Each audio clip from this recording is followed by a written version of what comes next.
Welcome to College Football Countdown, delivered by Papa John's. Well, it's already been a big week for the Wolfpack of NC State. NC State is all the way up to number 14 in our most recent college football playoff rankings. Chance for a big year for this group. And a rival comes into town here from the Atlantic Division. Dave Clawson's Deacons of Wake Forest beat up, but still with some star power, including their sophomore Greg Dortch, their outstanding wide receiver. Also, senior night for NC State. Great group of players will be honored before the game, including their quarterback, one of the best in the country, Ryan Finley. It's Wake Forest and NC State. Kickoff coming up soon. Until then, in studio, here's Adnan, Joey, and Jesse. I got benched in the first place. You got to think he's something to prove and get out there and say, listen, this should have been my job all along. Ryan Finley is a terrific quarterback. You will see him at NC State coming up at the bottom of the hour. College Football Countdown is delivered by Papa John's. Double cheeseburger pizza is back. Large, just $11.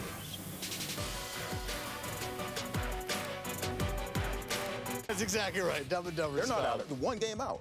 One guy I love, Greg Dortch. Unbelievable. One of the great names in college There's football. no question about it. Who do we got? We got Dortch. Wake Forest, NC State coming up bottom of the hour. Dortch. College Football Countdown is delivered by Papa John's. Double cheeseburger pizza is back. Large, just $11. Double cheeseburger pizza. That's unbelievable. Great to me. Wow. Amazing. Got my attention with that, Papa John's. All right, what are you looking forward to this game coming up? Yeah, as a few weeks ago, the NC State team was undefeated, and then they lost a couple, and it's Florida State. Made them feel a lot better. They got Ricky Person back at running back in that game. He scored 3 touchdowns. Look for him to keep running the ball. I think for Wake Forest, interesting, their starting quarterback, Sam Hartman, gone for the rest of the year with the big injury. So how does this offense generate yards and points in this game with less experience at quarterback? I think get Greg Dortch the ball on offense. Find creative ways to get this guy the football. He's electrifying. He will Dortch somebody. Exactly. There's only getting torched. You got Dortch. No, somebody on defense for NC State is getting Dorched.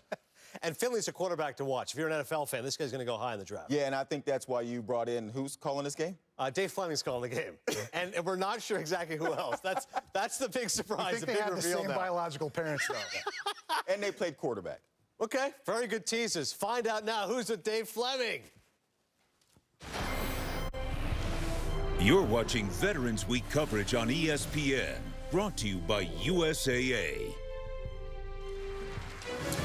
And welcome to ESPN's Thursday Night College Football, presented by Dave & Buster's as part of Veterans Week on ESPN, brought to you by USAA. On a night where the students are out in big numbers, they are going to honor the military here in Raleigh and play a ball game, an Atlantic Division rival in the ACC, Wake Forest, against number 14, NC State. Dave Dorn and company getting ready to take the field. Chance to be a special year, all the way up to number 14. This is a program that has never been to a major bowl game, what we today would call a New Year's Six bowl game. And the Wolfpack have a chance to run the table and do that here in 2018. It's also an unusual night in that it is senior night, even though there's going to be one more home game, a makeup game at the end of the season. They will honor a very talented group of seniors as the Wolfpack take the field, including their senior quarterback, Ryan Finley. For more on him, let's say hi to Laura Rutledge.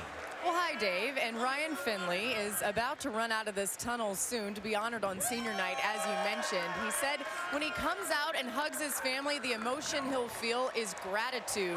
He decided to come back for his 6 years. Of course, 6 years because he was injured early on at NC State. But this 6th year was about just soaking in the experience as a college athlete. And he says he's done just that, knowing that he can never get these years back and just celebrating every single moment of it with his team. It's been a very rewarding year for him, and he hopes to cap that off with a great ending to the season as they carry on.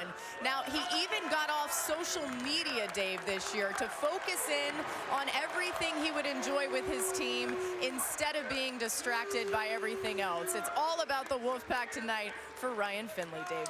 Thank you, Laura. Two guys who are big on social media up here in the booth with me, Matt and Tim Hasselbeck. Dave Fleming with you here on Thursday night. Great to have you back with us. Second year in a row, we get you here at NC State. Yeah, well, you invited us last year to see Lamar Jackson take on Bradley Chubb. What a game it was. Heisman Trophy winner Lamar Jackson. But the best quarterback in that game was NC State's Ryan Finley. Ryan Finley stole the show. 41 NFL scouts were here.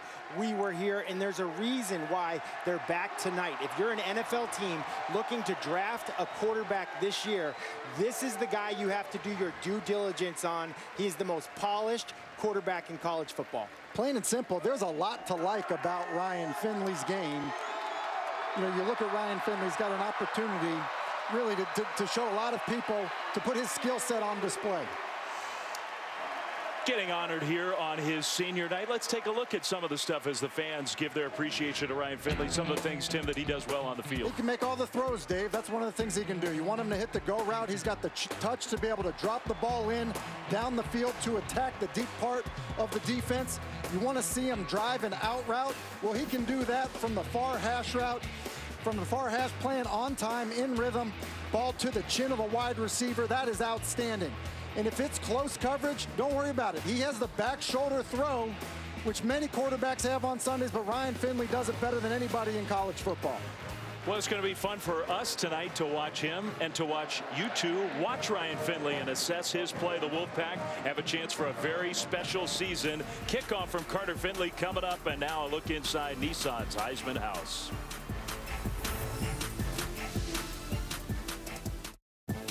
Welcome to the Nissan pregame rush. Nissan, premier partner of the Heisman Trophy. Well, we are back here live in Raleigh, getting close to kickoff. NC State, number 14 team in the country, against a Wake Forest team. Dave Clawson's group is beat up. 5th year as the head coach, 2 consecutive bowl wins for Wake coming into this year, desperately trying to get back to a bowl game. We're going to see a new quarterback start for the first time. There he is, number 12. It is Jamie Newman. Wake won the toss, though, and deferred. So the Wake Forest defense, which is the side of the ball where they've had their most injury problems, will be on the field at the start of the game. This has been the Nissan pregame rush. Big student section in Raleigh. Dave Fleming, Matt and Tim Hasselbeck, Laura Rutledge, all happy to have you with us here from Carter-Finley Stadium. The Wolfpack, great week for NC State. They jumped up a bunch of spots in those playoff rankings to number 14, and a good special teams play, leaping over a would-be tackler. What a return, almost out to midfield from Maurice Troel. So an excellent start for the Wolfpack.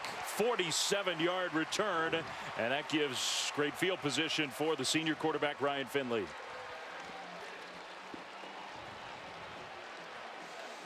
Finley, who started his career at Boise State. He's a kid from Phoenix, Arizona, from the desert, playing a long way from home, but this has become his college football home. Big year last year. You heard Matt talking about his game on Thursday night head-to-head against Lamar Jackson, which in a lot of ways vaulted him into more of a national discussion, having a big senior year. And he and the Wolfpack are going to move the ball through the air, you figure, quite a bit tonight on the ground on the very first play, and a nice start for the Wake Forest defense. That's one of their captains, the senior safety Cameron Glenn, making the tackle. Reggie Gillespie is the experienced tailback for the Wolfpack. And NC State's got some playmakers in the backfield, but I think the big star power on this offensive unit is not just the quarterback, but his wide receivers as well. They have some great players on the outside. Finley throws for the first time, and there was good coverage. Just kind of threw it away. It's 3rd down. Well, you almost question the decision by Clawson to defer here, with the weakness really being the defense at Wake Forest and the strength being this passing game with Ryan Finley at the helm. But so far, great start for this Wake Forest defense. On 3rd and 13, after the big kick return, great field position. Can they take advantage? 3-man rush. The throw is there, incomplete. A catch, but out of bounds. Kelvin Harmon. Going to be 4th and 13, and you figure with that down a distance, probably a punt coming. So what a positive start for Wake Forest defense. Wake Forest has got to be thrilled with that start. I mean, you think about, you know, the energy on senior night, and, you know, Ryan Finley facing this offense. You have a negative run and then the opportunity to hold him on 3rd and long.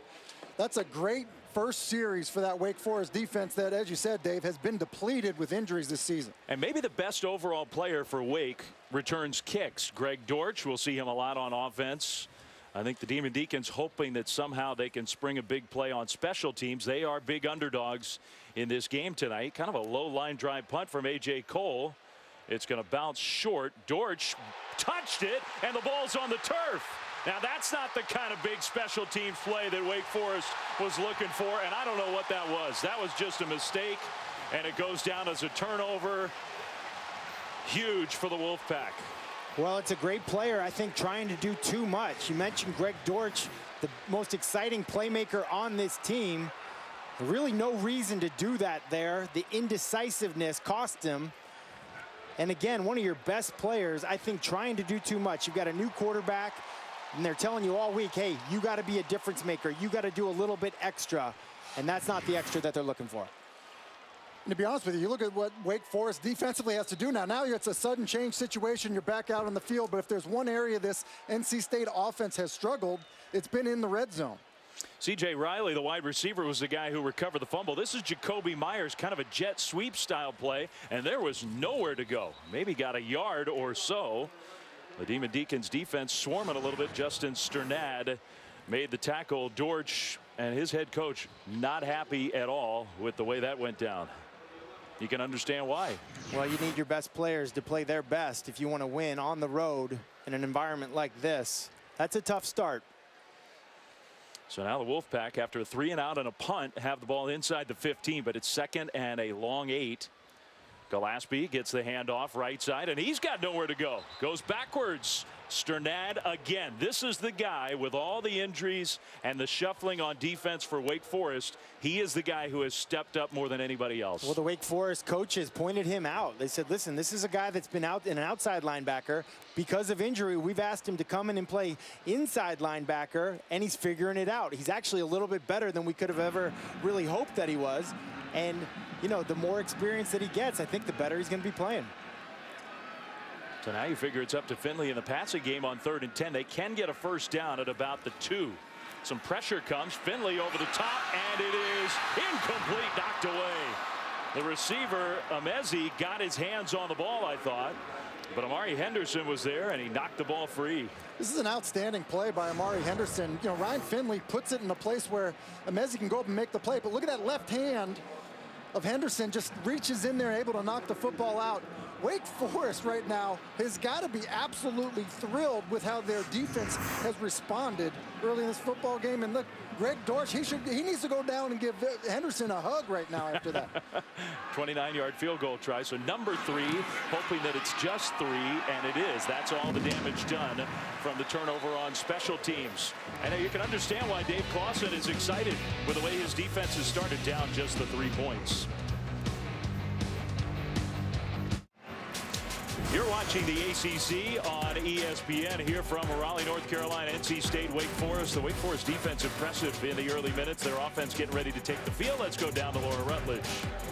Well, Davidson, a little bit of an odd start for Wake Forest quarterback Jamie Newman. He thought he was going out in the field, obviously, to have his first offensive possession, but then the special teams mistake messed that up. So he's been throwing the football on the sideline a good bit. But Matt and Tim, what's that like when you probably got some nerves going and you think you're going in and then you're not, and you got to stay warm down here? It just means you're still nervous. That's what it means. You were nervous before, you're still nervous. Just nervous for longer.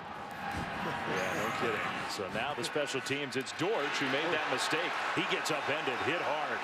Great coverage on the high, almost pooch-style kick, and here is the redshirt sophomore from Graham, North Carolina, Jamie Newman, who has taken just 66 career snaps. He is making his first start here tonight against a top 15 team. Yeah, and you know, NC State's not really sure what they're going to get in Newman. There's not a lot of film out there for him, but you know, when you look at this kid, he's 6'4", 240, kind of looks like Cam Newton. He's bigger than the back 7 of NC State. He is a big dude. He hands it off on first down, and a positive gain on the ground. The senior running back, Matt Colburn, who's having a nice year for the Demon Deacons. It'll be second down for Wake Forest coming up. State knows Newman from recruiting him when he was a high school player, but since high school, which is 3 years ago, there's just not much to go on with this guy. Not much to go on, but you do know the skill set, and they are expecting design quarterback runs. Like I mentioned, he's a big guy, and they've got a great running game.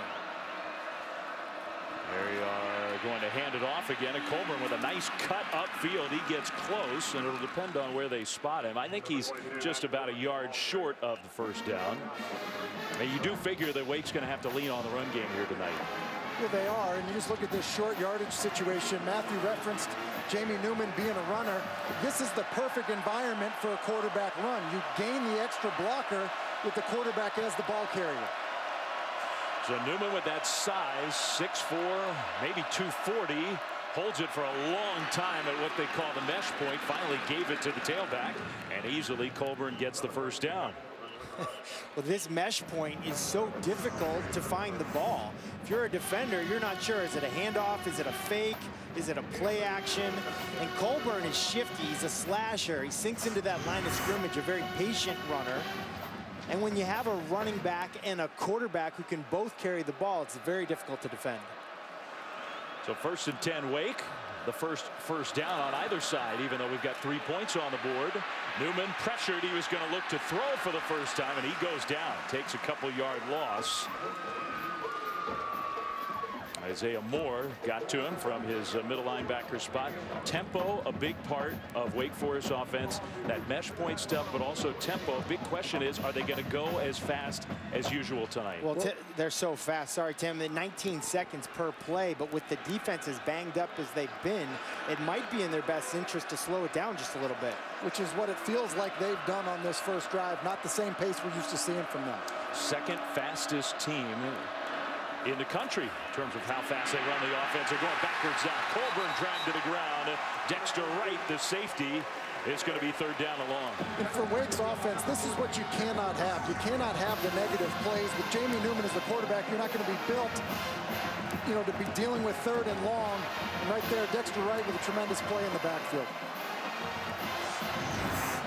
So now the crowd, for the first time, will get loud.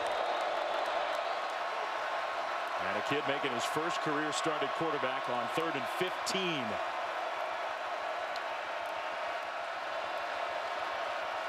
All kinds of signals coming from that Wake Forest sideline. Still 6 seconds on the play clock.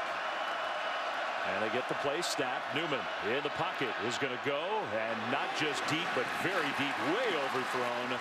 It's 4th down. Well, if I'm finding positives, it was good pass protection on the blitz there. NC State came with the blitz. Wake Forest picked it up perfectly. Wake won this game last year and had no sacks, gave up no sacks in the game, and that was a huge factor. But pass protection, that's one thing. You got to deliver some strikes. You got to give your guys a chance to catch the football. Thayer Thomas, redshirt freshman, who's really turning into a nice young player for NC State, back to receive. The punt from Dom Maggio, who's got one of the best punter names, I think, in the country, and one of the best punter legs in the country. Fair catch at the 30. That's where NC State and the offense will come back on the field. Ryan Finley hasn't had a completion yet. I bet he will when we come back.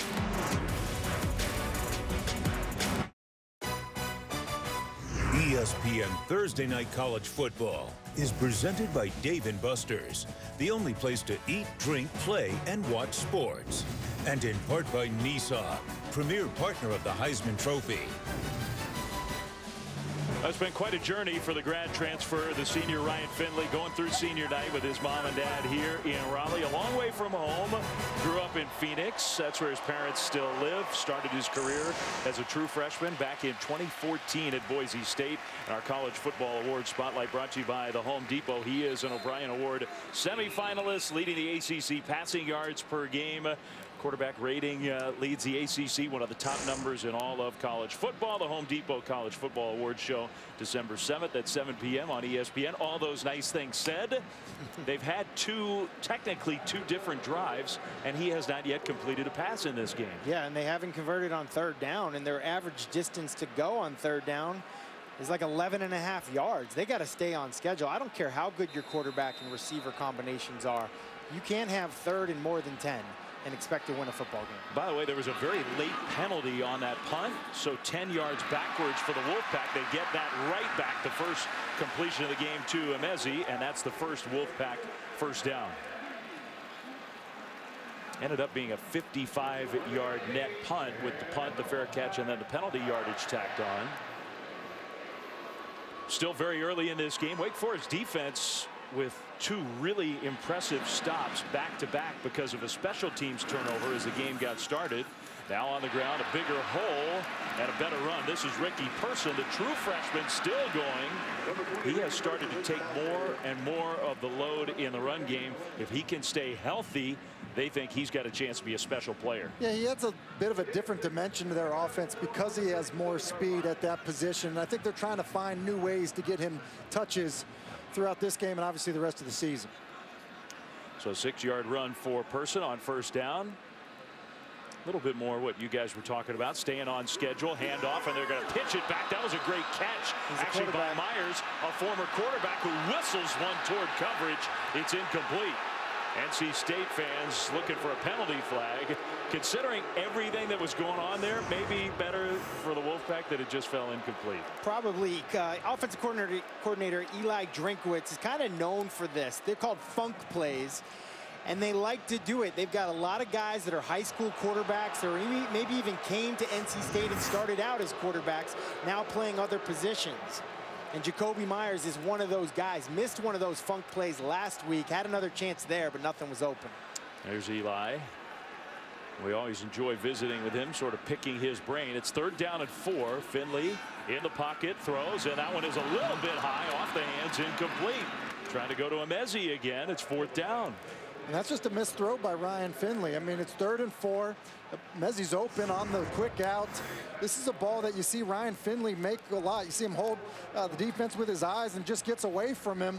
Certainly one that he's going to want back. And I think he looks off too long. There's really no reason to look all the way right. Your eyes downfield on the first step and a half, just down the middle, is enough. You don't need to fool the other 10 guys. You just got to make sure that that corner on your left doesn't jump it. All right, let's see if for Wake Forest, a little better punt return from Dortch. A high punt. There is a lot of wind swirling around. Dortch apparently did not signal fair catch. My goodness, he's taking a few risks early in this game, but held on with the tackle right on top of him.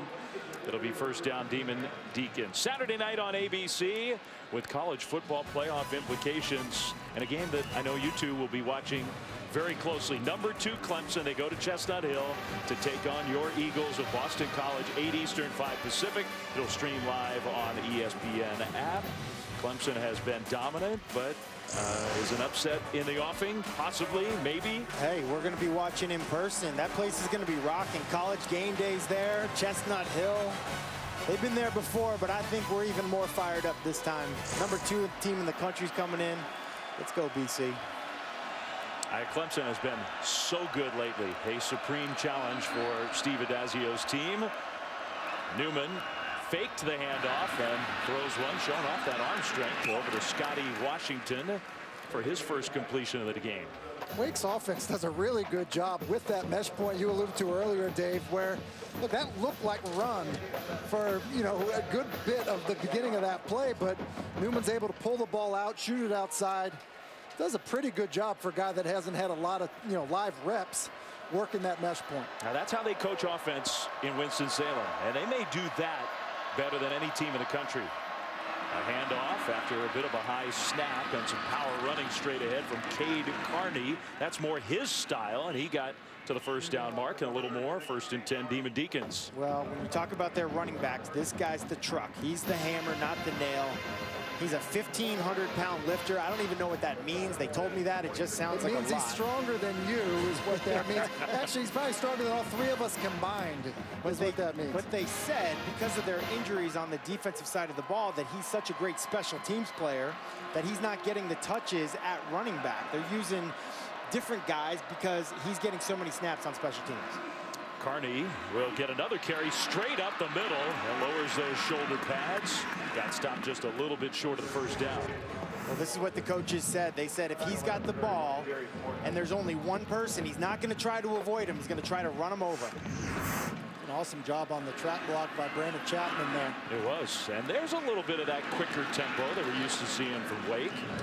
And off to Carney again for a first down.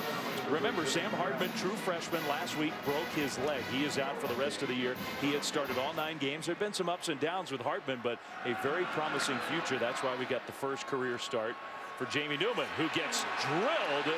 The throw comes up short. Man, did he take a big hit. Jermaine Pratt in the backfield in a hurry. It was Jermaine Pratt, and really he's the guy that makes this NC State defense go.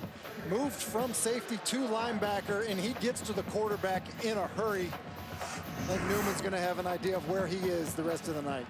Well, there's so many guys that start out as strong safeties and move to linebacker, and they end up playing linebacker in the NFL. I think you can put Jermaine Pratt in that category. He will be an NFL linebacker, came here as a strong safety. Yeah, he's had an incredible personal story and worked so hard. Carney stumbling forward, gets another Wake Forest first down close to midfield. So you see Carney being featured on this drive. The tempo of Wake Forest is such where they might say, hey, listen, running back, you got this series. Colburn, you got the next one. So Cade Carney gets this series, done a really nice job so far. They're going to throw the ball on first down. Newman going deep down the sideline for Washington, incomplete, but a penalty flag thrown. I think you're going to have 2 penalties here on NC State, one for defensive pass interference and one for roughing the passer. Wow, so this could be a 30-yard play or something close to it. We'll see. Dave Clausen arguing his case. Maybe he wants a 3rd penalty called. I mean, you already got 2 different flags. I do think Newman took a hit. It might have been Pratt again. There are 2 fouls on the play. Holding defense number 4. Personal foul. Targeting defense. That play is under further review. Wow. So not just roughing the passer, but targeting, and they didn't announce the number, which is the most important part of that. So we have to confirm that it was Pratt. We'll look at the hold and all right, so that did look like a hold. That was the flag for that one. And as we go to break, they're going to take a look at this in the replay booth. Was it targeting? Was it number 3? We'll find out after this.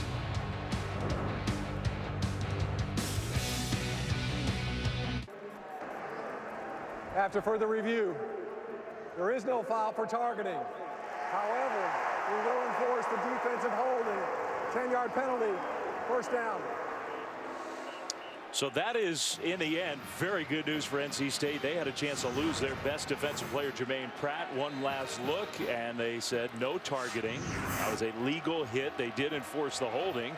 So it's a 10-yard penalty and a first down for Wake Forest, moving the ball nicely on this drive. Carney on the carry on first down for a gain of 3.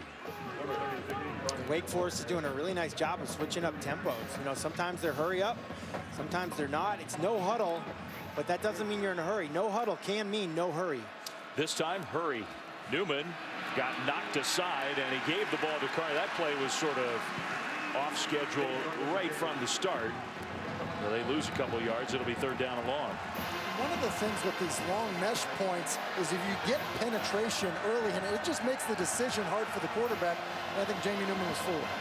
And they might be in 2-down territory here. It's 3rd and 9, but you're right on that cusp where you're not going to try a field goal and you don't want to punt. That's a good point. So you might not have to get all 9 yards back here. Taking some extra time. The sophomore making his first start at Wake. High snap, and he hands it off. Almost to your point, Carney did well just to get a couple, and we'll see. 4th down coming up. You're inside the 40 at about the 37. You need to get to the 31. What do you do? Well, I look at that play call, and it's exactly what I said. You know, you want to get about half of it. 3rd and 9, you need to get at least half of it. Give you a 4th and manageable. Not that this is easy, but it's a little bit more manageable than 3rd and long. They got it snapped quickly. Newman throws, and it's incomplete. That should have been caught. I think it was right off the hands of Scotty Washington. This is an outstanding read by Newman. He's trying to work inside. There's a ton of congestion inside. Resets his feet, gets outside. You're going to see here with his eyes. Wanted to be inside. Look at the adjustment, and then the ball is perfectly thrown and just dropped. Really, this receiver group for Wake Forest has an opportunity to step up and win some one-on-one matchups against the secondary in NC State that struggled this year. And once again, you got to give credit to this offensive line of Wake Forest. They did a great job last year with 4 guys that ended up going to the NFL. So far tonight, they've done a nice job in pass protection. All that good job, though, has resulted in no points. It was a good decision to go for it, I think. The pass was there. The ball should have been caught. Instead, Ryan Finley and NC State back on the field. And a handoff left side right there has been nowhere to go on the ground. And again, backwards, Ricky Person. He lost several yards on that first down carry. The story of this first quarter so far is TFL, tackles for loss. You hear coaches say, hey guys, we got to stay on schedule. That means if it's 1st and 10, it needs to be 2nd and less than 10. Right now we're looking at 2nd and more than 10. Way too much. Negative rushing yards total. 2nd and 15. Finley took a hit, but delivered the ball right on target for an NC State first down across midfield. And that's the first catch for the big playmaker on the outside, Kelvin Harmon. He is having a tremendous year. He's a guy we're talking about, Finley and his NFL prospects and some other guys. He's a guy who has a real chance to be drafted and high this next year. Yeah, and he's, you know, a big-time player. Just so people know, that was a big-time throw right there by Ryan Finley. Kelvin Harmon, certainly his favorite target, does a nice job working back to the quarterback.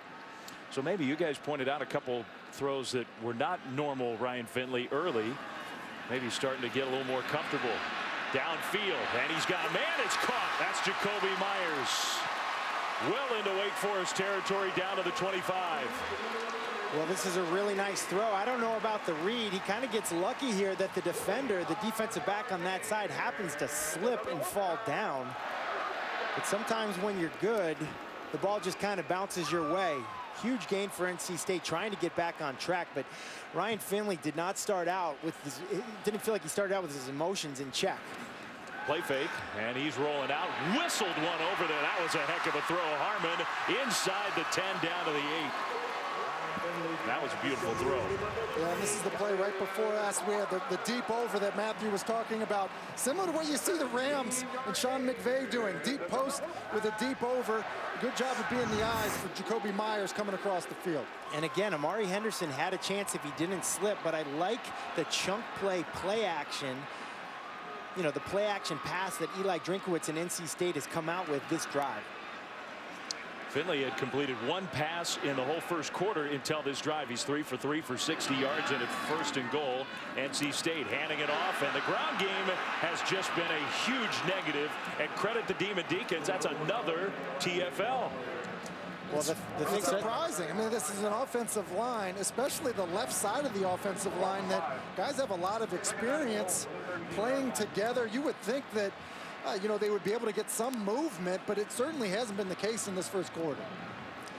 So we mentioned all the NFL scouts here to see Ryan Finley. They're here to see this offensive line of NC State. Garrett Bradbury, Big T, Teron Prescott. These guys, I'm very surprised to see this start for NC State in their running game.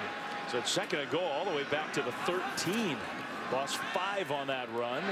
That's a short pass to Myers. Broke a tackle. Gets down to about the 5.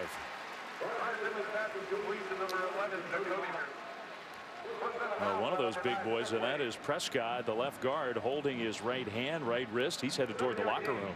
Well, that's a big loss for them if he's not able to come back. He is a big physical player, and like I mentioned, an NFL prospect for sure. But this outside zone, you know, it's poetry in motion when it's working, but when it's not, you have that. You have guys slanting and defensive linemen in the backfield. Not a great start so far. So now it's 3rd and goal for Finley and the Wolfpack. Second chance here inside the 10. They settled for 3 the first time. This time dropped. And they're probably going to have to settle for 3 again. Myers, no guarantee he was going to get into the end zone. But if he catches that, maybe you go for it from the 1. Maybe he gets in. Well, at least you then have a decision to make. And you're right. You know, Myers is going to catch this ball right around the goal line. But the opportunity to fall forward, maybe you have a, you know, a touchdown. If not, then you're on the 1 and you're making a decision. But with the way they've been running the football, Dave, chances are if he doesn't score there, they're kicking a field goal anyways. The Deacons defense, this is 2 times now in this game where in this part of the field they have held firm. Chris Dunn, true freshman place kicker, made one from 29. He'll try another one here in the final minute of this first quarter. The kick is up, and it is good. An impressive drive, 7 plays, 57 yards, but just the 3 points. Wolfpack lead by 6. Now this season, for every field goal and extra point made by participating universities, Allstate will make a contribution to the university's General Scholarship Fund. Thank you, Allstate. And for Wake Forest, happy, I think, that NC State has had to kick 2 field goals in this first quarter because the damage could have been a lot worse. Well, if you're Dave Clawson, you decide to defer, which is a questionable decision, I thought at the time. Now he looks like a genius. He comes out and, to hold these guys to 6 points, and you gave up a fumble in your own area. You got to be really happy with that. But at some point here, you got to start scoring some points. Well, the thing you're also encouraged about is the way they've been stopping the run. NC State -7 yards rushing the football so far. That's a big win for that Wake defense. Here's that new fair catch rule. So Wake Forest will take the ball at the 25. And Jamie Newman, I thought that last drive, it was not his fault they did not convert on 4th down. He put the ball right where it needed to be. It was dropped by Scotty Washington, an experienced wide receiver. That special teams turnover, the big blemish, but that mistake looms pretty large in this one too, because it would have been 1st down inside the 25 for the Demon Deacons going in to score. Listen, I mentioned sometimes as a great player, you're the best player on your offense. You can try to do too much, and you actually end up playing worse. So Newman's going to hand the ball off. This time Colburn back in the game, gets a couple yards. We're already seeing a bit of adjustment from the NC State defense, getting an extra defender down in the box, which really should open up more opportunities in the passing game, basically saying, look, we dare you to try to beat us with Jamie Newman throwing the football. Newman's got some skills. He was recruited by a lot of these North Carolina ACC programs, but this is his first career start. He hands it off again, and the Wolfpack were ready for that one. Right at the line of scrimmage, it'll be 3rd down. And that will probably be the final play of the first quarter. Wake Forest will be content to get organized for a 3rd down coming up. These students in big numbers here tonight. Senior night for the Wolfpack, into the top 15 in the country, trying to finish this season strong with their senior quarterback Ryan Finley leading the way. And at the end of the first quarter in Raleigh, it is 6-0 State over Wake.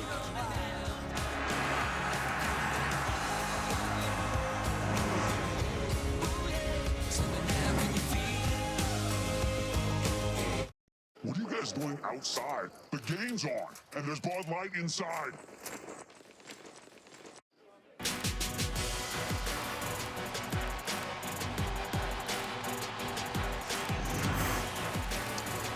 Carter-Finley Stadium, the site here on this Thursday night. Beautiful night in Raleigh, North Carolina. Dave Fleming, Tim Hasselbeck, Matt Hasselbeck, Bradley Chubb, one of the recent greats for the Wolfpack, enjoying a fine rookie season. It's his bye week. He is back in town. They honored him in between the first and second quarter. Now we start the second quarter with a 3rd and 7 play for Wake Forest, and before they get the ball snapped, they moved. It's a false start penalty. False start. Offense, number 71. 5-yard penalty. 4th down. We saw this happen when we were here last year with Louisville. When you get backed up near that student section, it gets a lot louder in that side of the stadium, and we saw false starts last year. We've seen it already tonight. That in the corner blitz coming off the edge that you see late will get you to move as an offensive lineman. There is Big T, they call him, back from the locker room. We'll see if he comes back on the field when NC State gets the ball back. They're hoping that is sooner rather than later. Defense on the field, 3rd and 12. I'm glad you brought that up, because this is an underrated home field advantage, and student section, huge pressure, and Newman found a way to get it to Dortch, who gets swarmed. Tackled well short of the 1st down mark. So it is 4th down. Moorhead got him to the ground. A punt coming up for the Demon Deacons.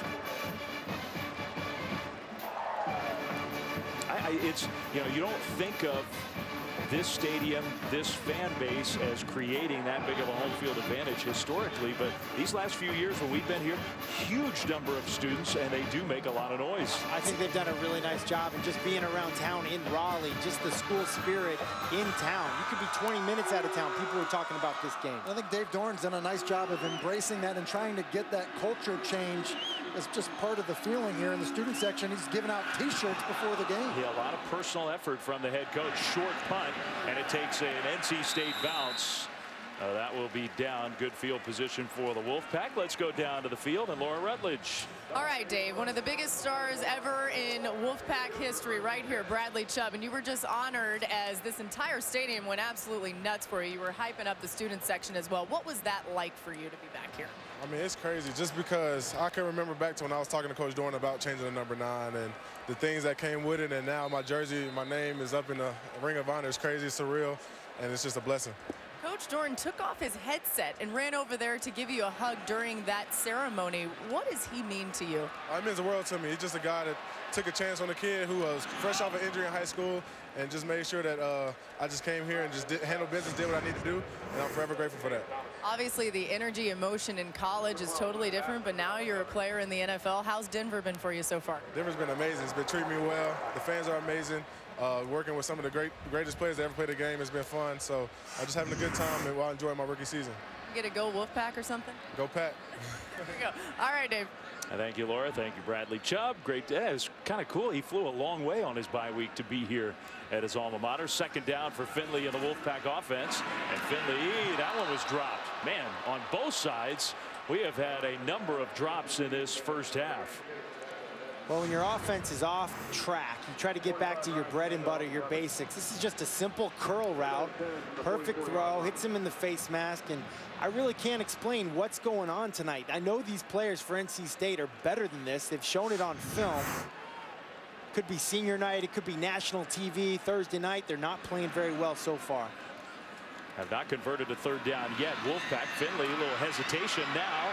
Not necessarily the strength of his game. He tried to run for it, got across midfield, held onto the ball, came up short. Does Dave Doran risk a fourth down try near midfield? I don't think he's going to. He's sending the punt team out there. You know, Dave, you mentioned the running not being a strength of Ryan Finley's game, but that's actually a pretty good job there. At least made it a decision for Dave Doran. He's probably a better athlete than he is a runner, and I think that's one of the things that, you know, people are going to find out about him, you know, kind of in the lead up to the NFL draft, is that he is a pretty good athlete. And you mentioned the draft. Your 40-yard dash is not the stat that matters. It's that 5.10.5 shuttle, and he's sub 4 seconds on that. That's incredible. So he's going to test well. The film looks good, but so far the offense has been modest for the Wolfpack. As we take a timeout, NC State, fist bump from Laura for Bradley Chubb, 6-0.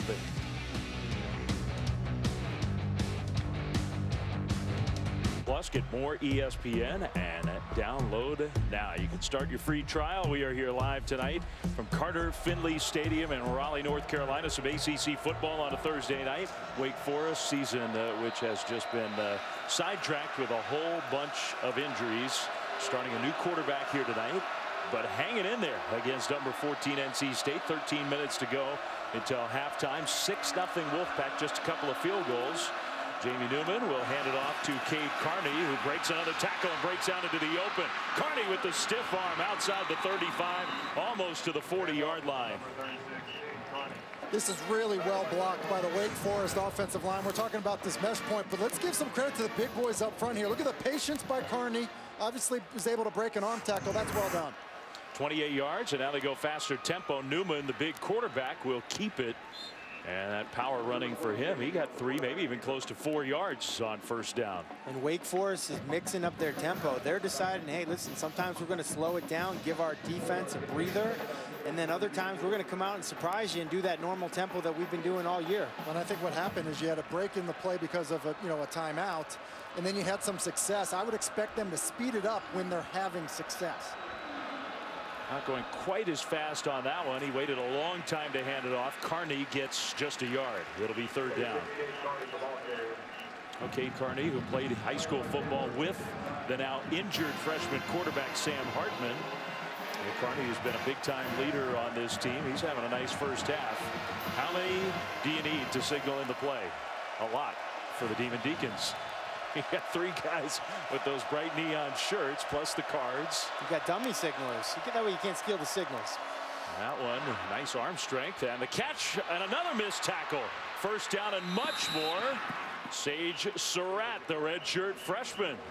And Surratt's a guy, they just said, listen, we got to find ways to get this guy the ball more. He's very athletic. He's a freshman. He's got a bright future. Seems like he's having a hard time lining up right now.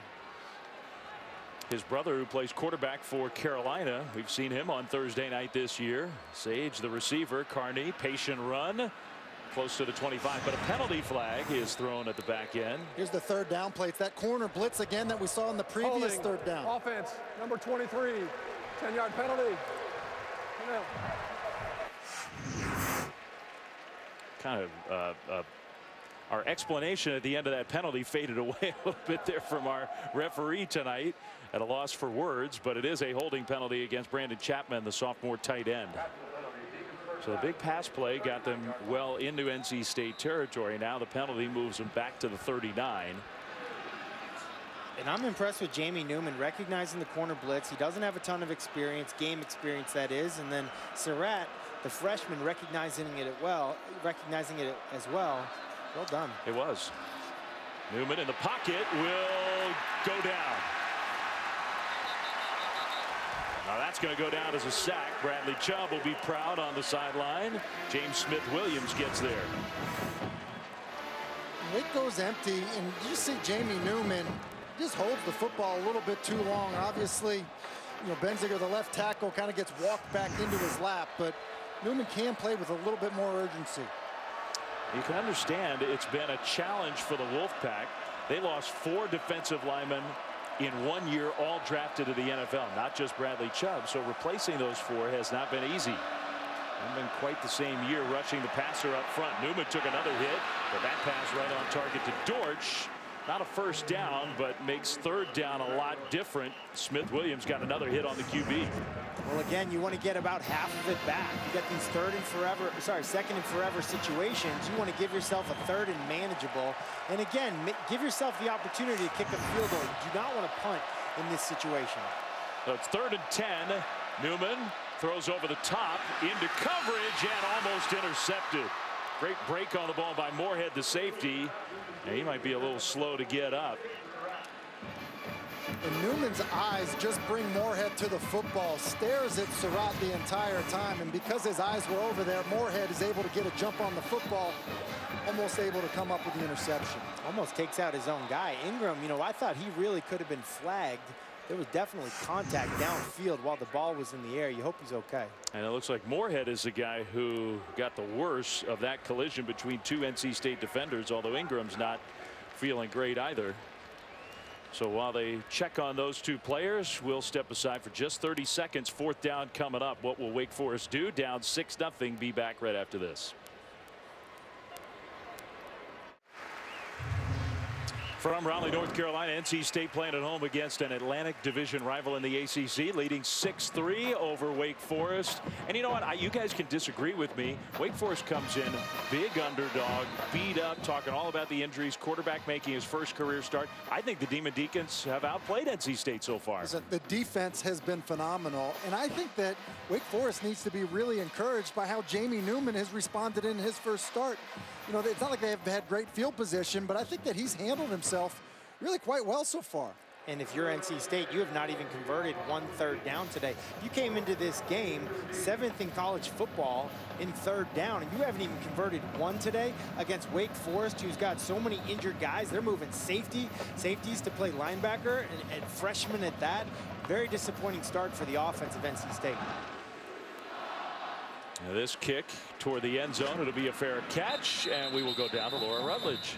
Well, Dave, Matt's talking about NC State's offense and not getting off to the start that they would have wanted. One thing to watch, it's going on in the sideline. The center for NC State, Garrett Bradbury, and their quarterback, Ryan Finley, have been talking about the snapping.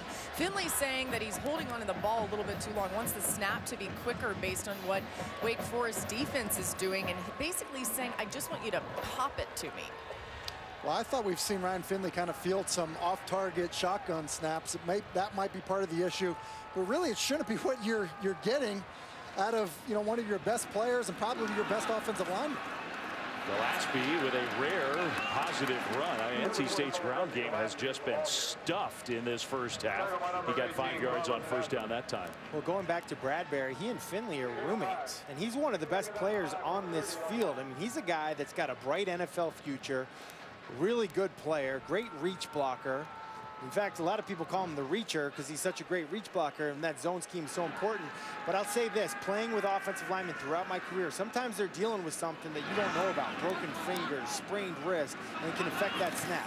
That one was a little bit low. He did snap it much quicker. The quick throw out to Harmon, stopped after a short gain. It'll be 3rd down.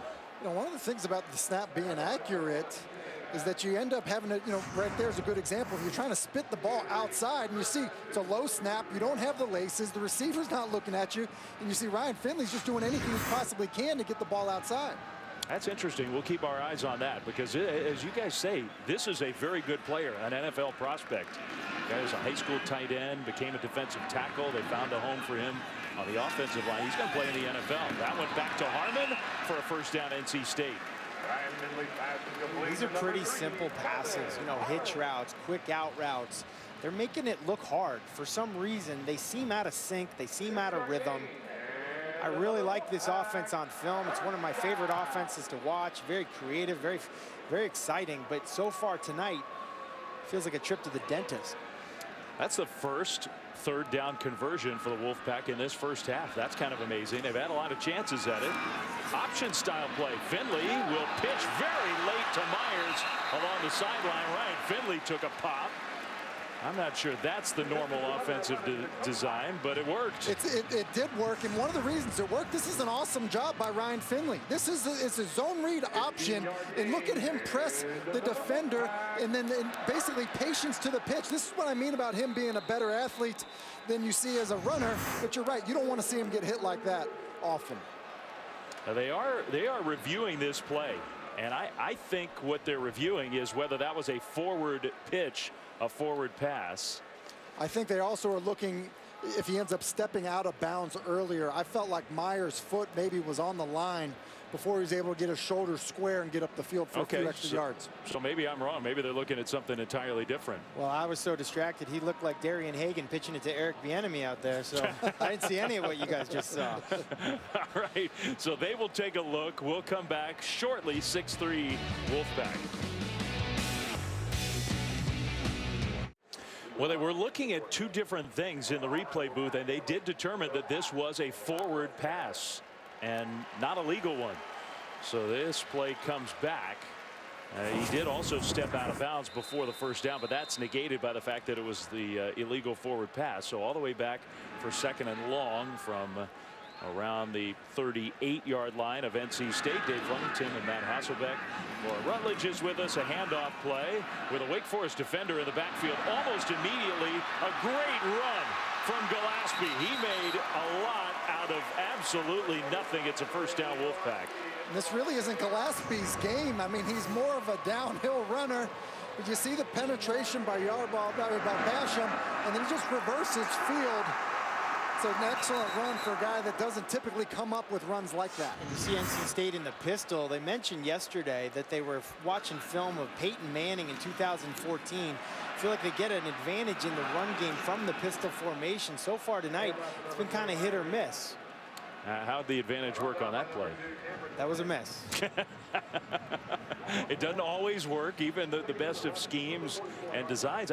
You guys have mentioned a couple different times this NC State offensive line, which is one of the strengths of this team, is getting beat up front a lot in this 1st half. And listen, we mentioned all the NFL scouts here. It's not just scouts. We were having dinner before this. It's GMs, several GMs, and they're not here. They don't need a quarterback. They're here looking at offensive linemen here for NC State. Prescott is back in the game. Finley, nice delivery to Harmon through traffic. He got close. I think he did. They're going to give him forward progress and say 1st down. Well, they bring the blitz on the other side, but they try to disguise it so much that the quarterback's able to get the ball off in time. And that's the cat and mouse game that you play with, disguising too much, bringing a blitz, showing it. But when you have basically a 6th-year senior in Ryan Finley, you don't want to tip it off because you think he's going to recognize it. Harmon, one of the best receivers in the country, is having a nice 1st half. This time, Finley goes in the other direction, and the pass is complete to C.J. Riley. Shoved out of bounds, a little bit short. There's not a lot of that. Now, look, these teams know each other well. A lot of these players from the state of North Carolina have known each other maybe even before college days, but there's been a lot of that sort of jawing, pushing, and shoving at the end of plays. It's a rivalry game. Come on. What do you expect? It is a division game in the ACC, interstate rivalry.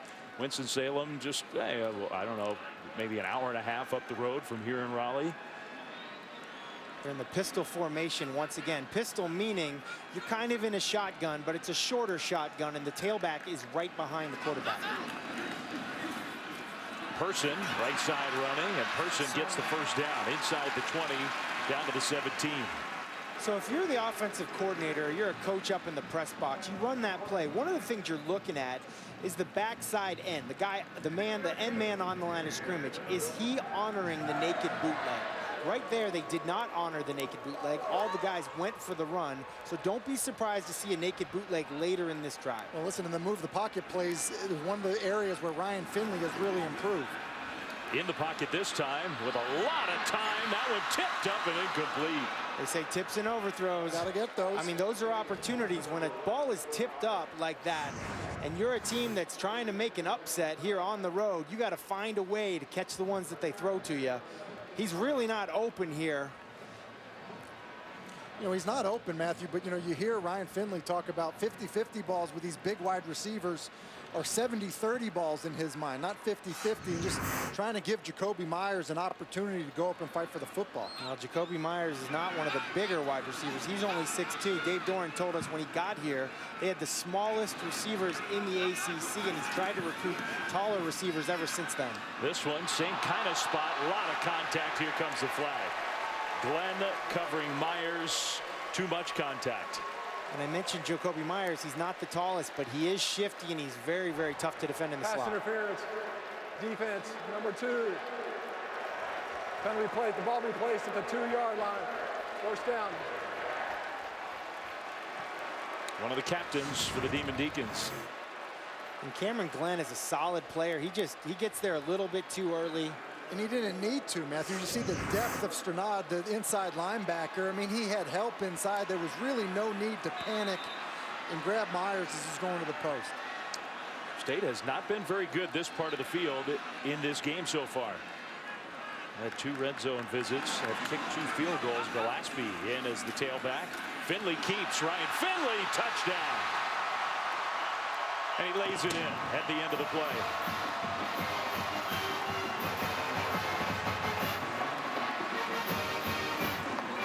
You mentioned the athleticism. He loves to play basketball. I think that was a little basketball finish after that touchdown run. First time for the Wolfpack in the end zone in this game. A little unusual here for the setup for the extra point. I don't believe they're going to actually do anything tricky.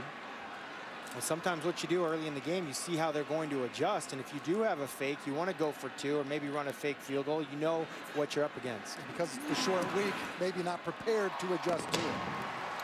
Both good points. Ryan Finley, you guys have talked about it. A little more athleticism maybe than he's given credit for. Well, your team needs you to make a play and score a touchdown. Ryan Finley, the leader of this offense, bails them out.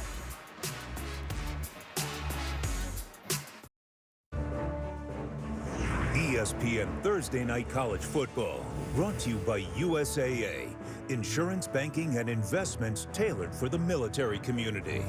And Lexus, experience amazing. Well, I love all the photos from our men and women from around the world sporting their school colors. This is the week we honor those folks who have and are currently serving in our nation's Armed Forces Veterans Weekend, a military appreciation game here at NC State, in a state that values men and women of the military so highly. Camp Lejeune, Fort Bragg, among the many military installations who are here in the state of North Carolina. Dortch will get to the 25. Wake Forest has got the ball back. But first, let's say hi in studio to our friends Adnan, Joey, and Jesse.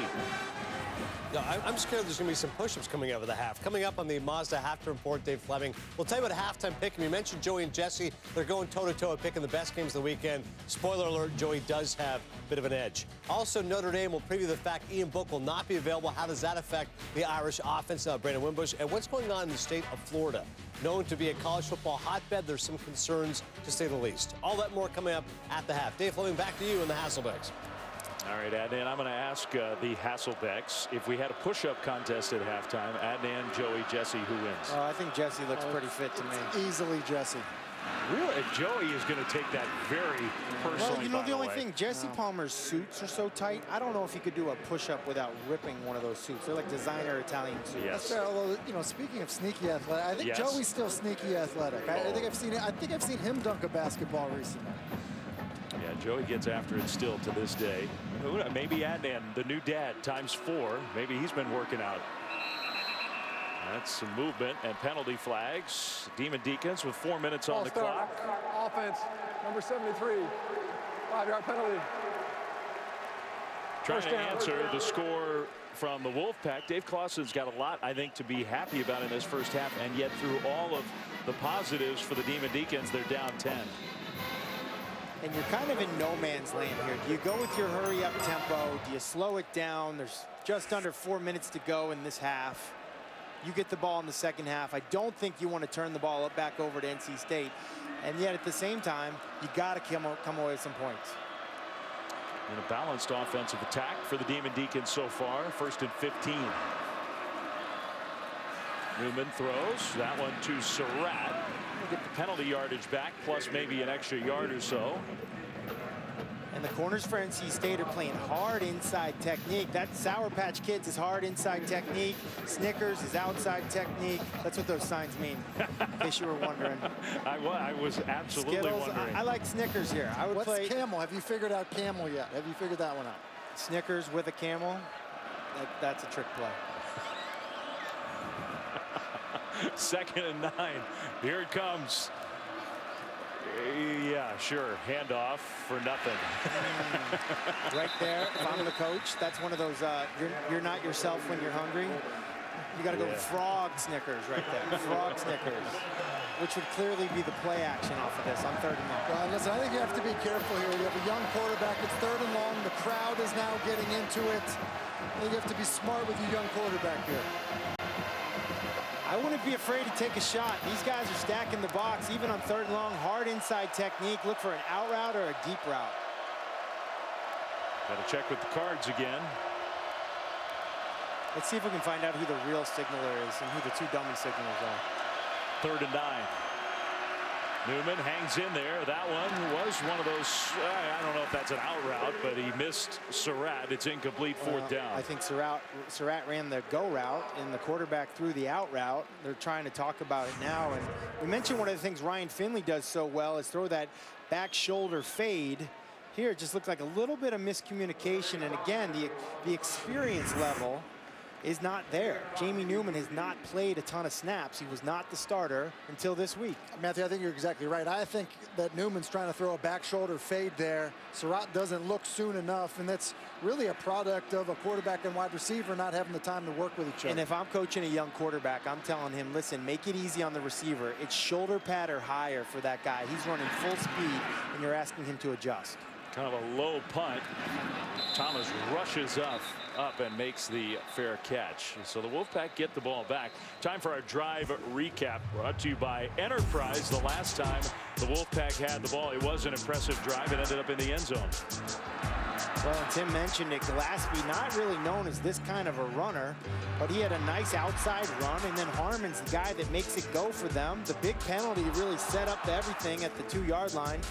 And then some more sneaky athleticism out of Ryan Finley, and this is Tobacco Road, right? Remember You got to finger roll it in. You know, it's basketball country. You can do that. College hoop season started this week.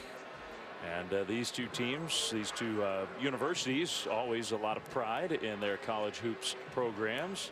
So Finley, with the penalty on that punt, even though there was a fair catch, by the way, will move NC State back. They have all of their timeouts. They have plenty of time on the clock, but that penalty hurts in the return game. 2:22 on the clock.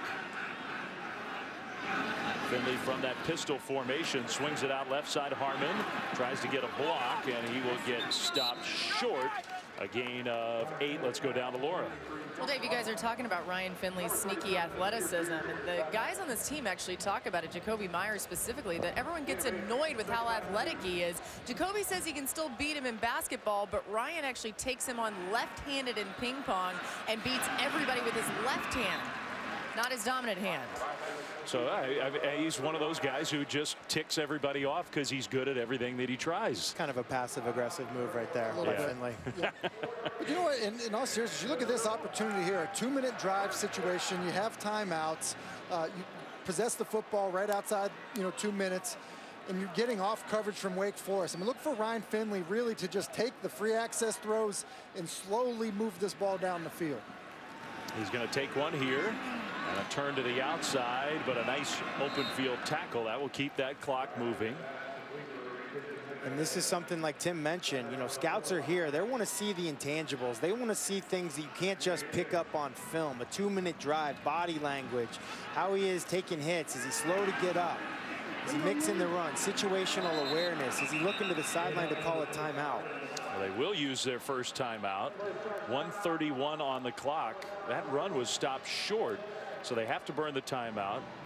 Now they have a third down. They're going to have to convert here to make sure this 2-minute drive continues. While we have a moment, though, we do get a chance to remind you that Taco Bell is celebrating student sections and passionate fans like North Carolina State by awarding the best student section of the year. Go to ESPN.com/Taco Bell to see if your team made this week's rankings and to see how your school can compete.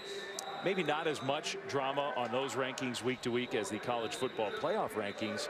I tell you what, guys, it was a great week for the Wolfpack. They moved from around the 20 spot all the way up to 14. This is a program that, believe it or not, has never had a 10-win season. All the great players, they have some history here. They've never won 10 games in a year. And they have never been to what we sort of loosely call a major bowl. Now that we would include the New Year's 6 bowl games.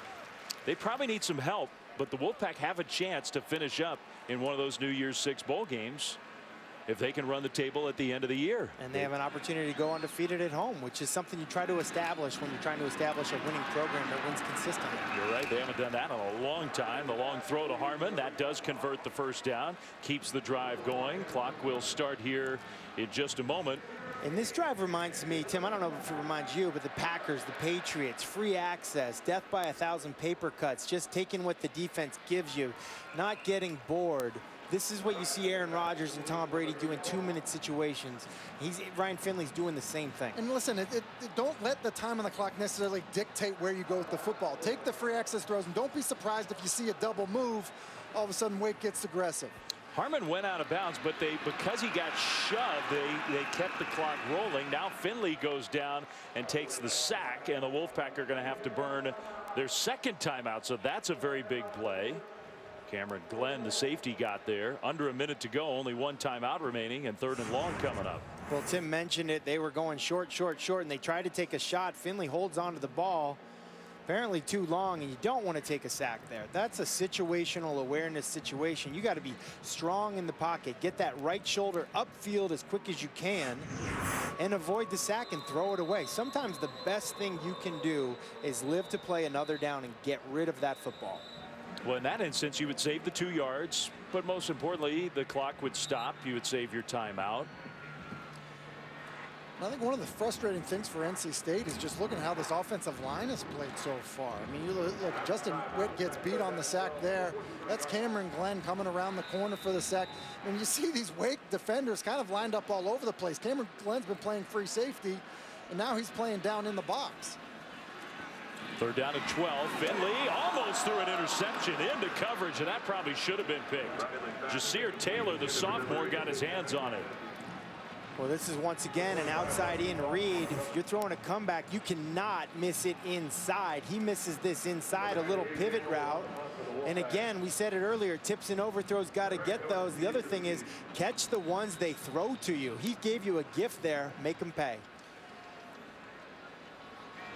Man, that was a dangerous throw. Really should have been intercepted. Instead, a punt coming up for the Wolfpack.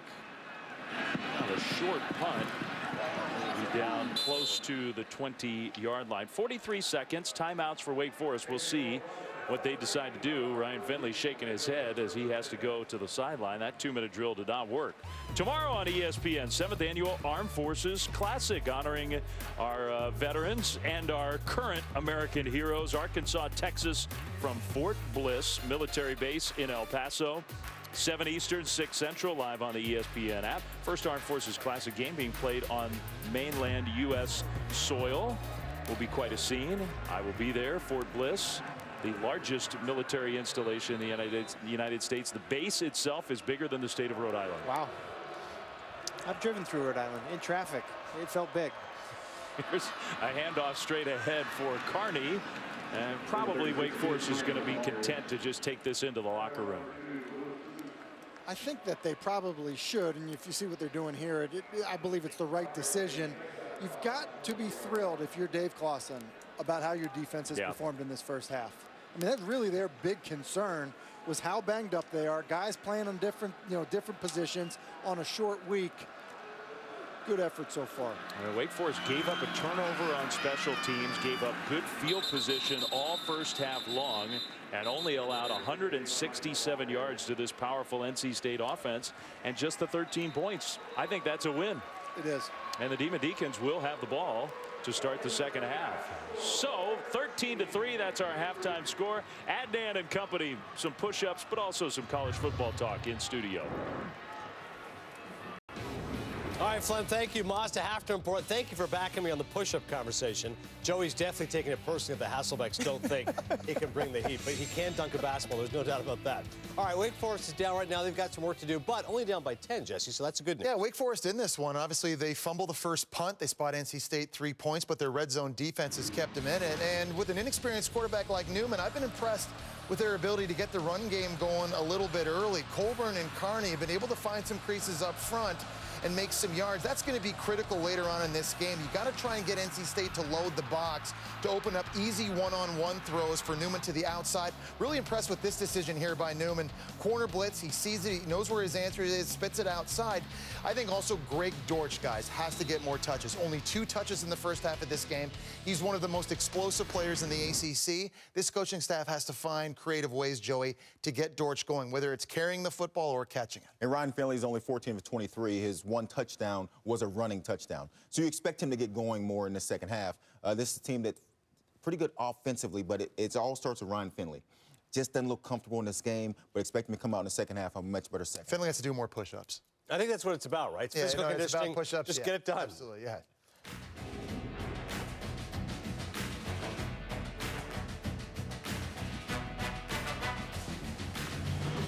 Got him right where I want him. All right, we'll see about that. Ryan Finley keeps himself. NC State has the 13-3 lead right now over Wake Forest. We'll talk more about what's wrong in the state of Florida after this.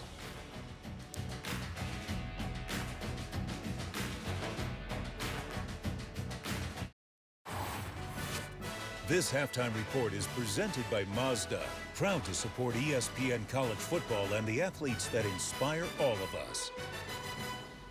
Mazda halftime report. That's the game you're currently watching. Hello, Newman.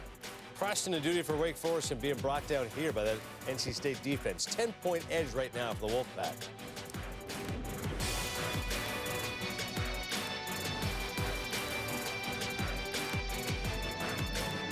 College Game Day, built by the Home Depot, live from Boston College. Saturday morning, 9 a.m. Eastern on ESPN. Bradley Chubb made his mark at NC State, being honored tonight in the Ring of Honor, retiring his number as well in Raleigh, now with the Broncos and making an impact. We step back in the Ring of Fire with Dave Fleming and the Hasselbecks and Laura Rutledge. Your second half is coming up. This halftime report is presented by Mazda, proud to support ESPN College Football and the athletes that inspire all of us.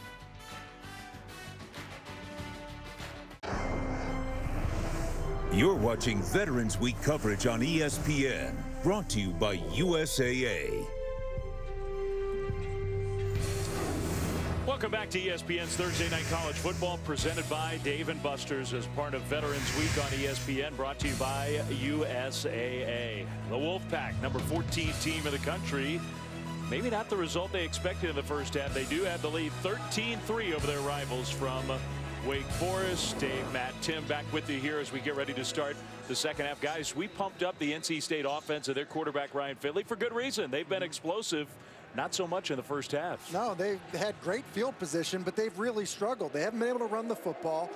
They've had drop passes. They've had a bad decision by the quarterback. And so I think when you look at that, it really makes you scratch your head, because all we heard was about how this Wake Forest defense was just depleted, you know, and they were dealing with guys playing out of position, Matthew. And so you look at them, they've risen to the occasion. And really, NC State has not won the line of scrimmage. It starts there, but then drops by the receivers, and then poor decisions by the quarterback and not being accurate with the throw. It's really uncharacteristic. And Dave Doran said, hey, listen, we're going to get this fixed at halftime. We'll see, but 25% conversion rate on third down is not good enough.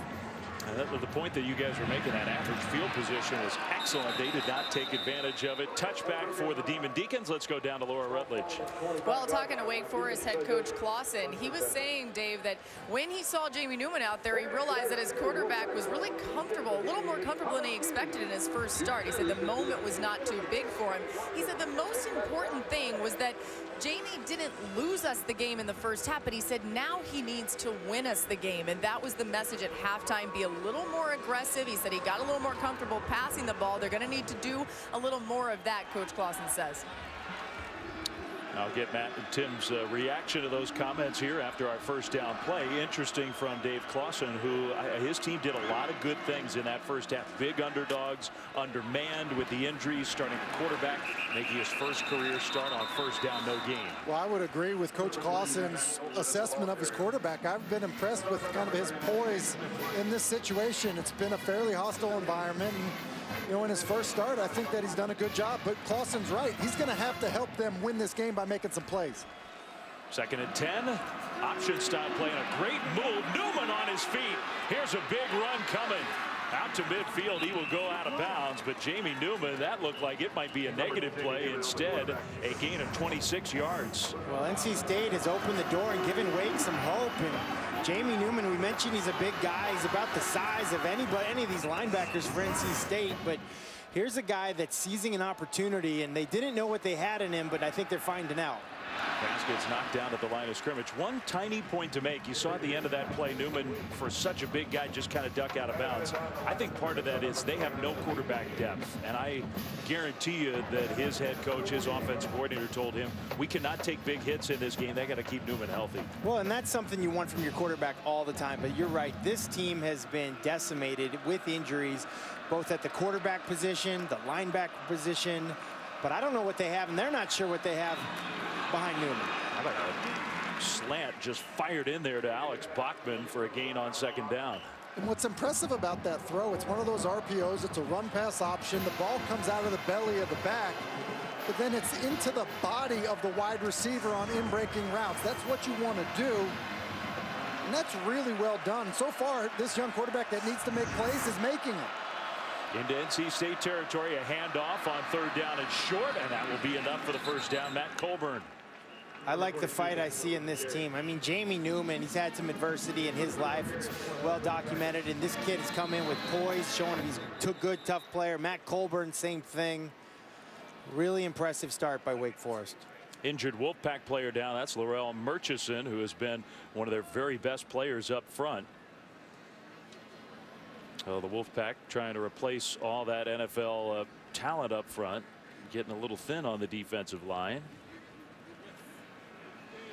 We already heard from Bradley Chubb, who is spending his NFL bye week here in Raleigh, North Carolina, and impressively so, I think. A real connection, a North Carolina kid to this program.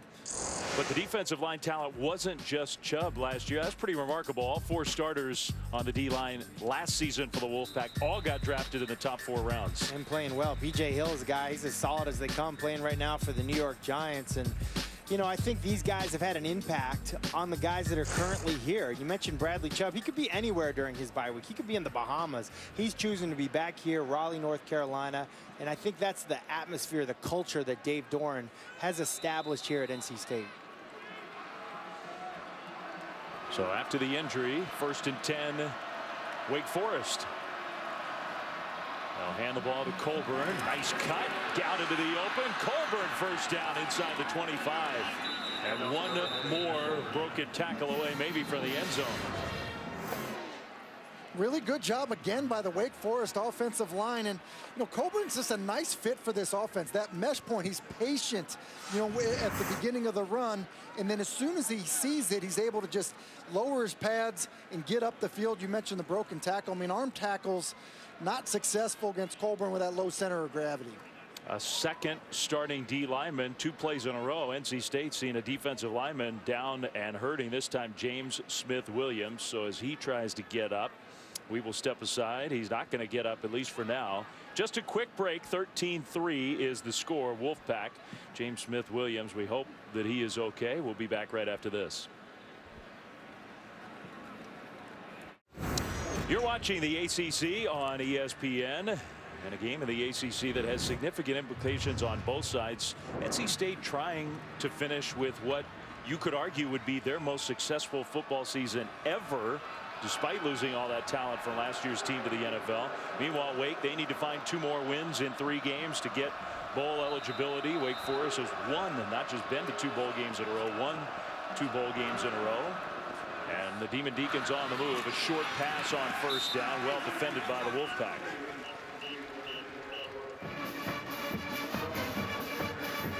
Not much Greg Dortch in this game so far for Wake Forest. It really hasn't been, and that's been a little surprising for me, considering he's been their best playmaker. It's been a little difficult for them to get him the ball, but certainly been running it well with Colburn. Top wide receiver in the ACC in terms of catches, one of the top all-purpose yardage totals in all of college football. Newman keeps it, throws, slant again completed down to the 15-yard line, and forward progress, maybe even a little inside that. Scotty Washington with the catch. It's 3rd down, and here comes quick tempo of Wake Forest. 3rd and 2. Newman takes a snap. Colburn goes backwards. He lost a yard. Maybe the quick tempo hurt the Demon Deacons in that instance. Looks like the field goal team's coming on the field. Looks like we got another injury, and you got to think it's a short week. I don't care if it's the NFL or college football. This short week, we've done it many times. You got to play on a Thursday. You're out of your rhythm. It's tough, and it's a challenge. And these guys, a lot of them are banged up at this point of the season anyway. Well, the offensive line, which I think has played really well for Wake Forest. I cannot tell who that is. I believe it's Matt Colburn. It's Colburn himself. Which obviously would be terrible for this Wake Forest offense when you consider, he's been, so crucial so far in this game. I mean, really running the football well. He's a really interesting kid, has lots of interests even away from football. We'll see if we can see that ankle or foot. Jermaine Pratt was in there to help make the tackle on that twist. Maybe that left ankle got twisted around. Ouch. Matt records his own music. I mean, he's got aspirations to be a professional musician. And he's been one of the better running backs in the history. 6th all-time coming into this game in the history of this football program in terms of rushing yards. Really impressive, and a kid that was left at the altar by the school that had offered him a scholarship, and Wake Forest came in, and good thing for them that they did. This kid's been a great player for him, had an outstanding game against Louisville, and yeah, that was the team that had offered him a scholarship he committed to, and then at the very last minute that scholarship went away. He was upset about it. But maybe for Matt it turned out for the best, because he's had a great career at Wake Forest and lit up Louisville earlier this season when he had a chance to exact a little revenge. 20 carries, 243 yards, and 3 touchdowns on October 27th.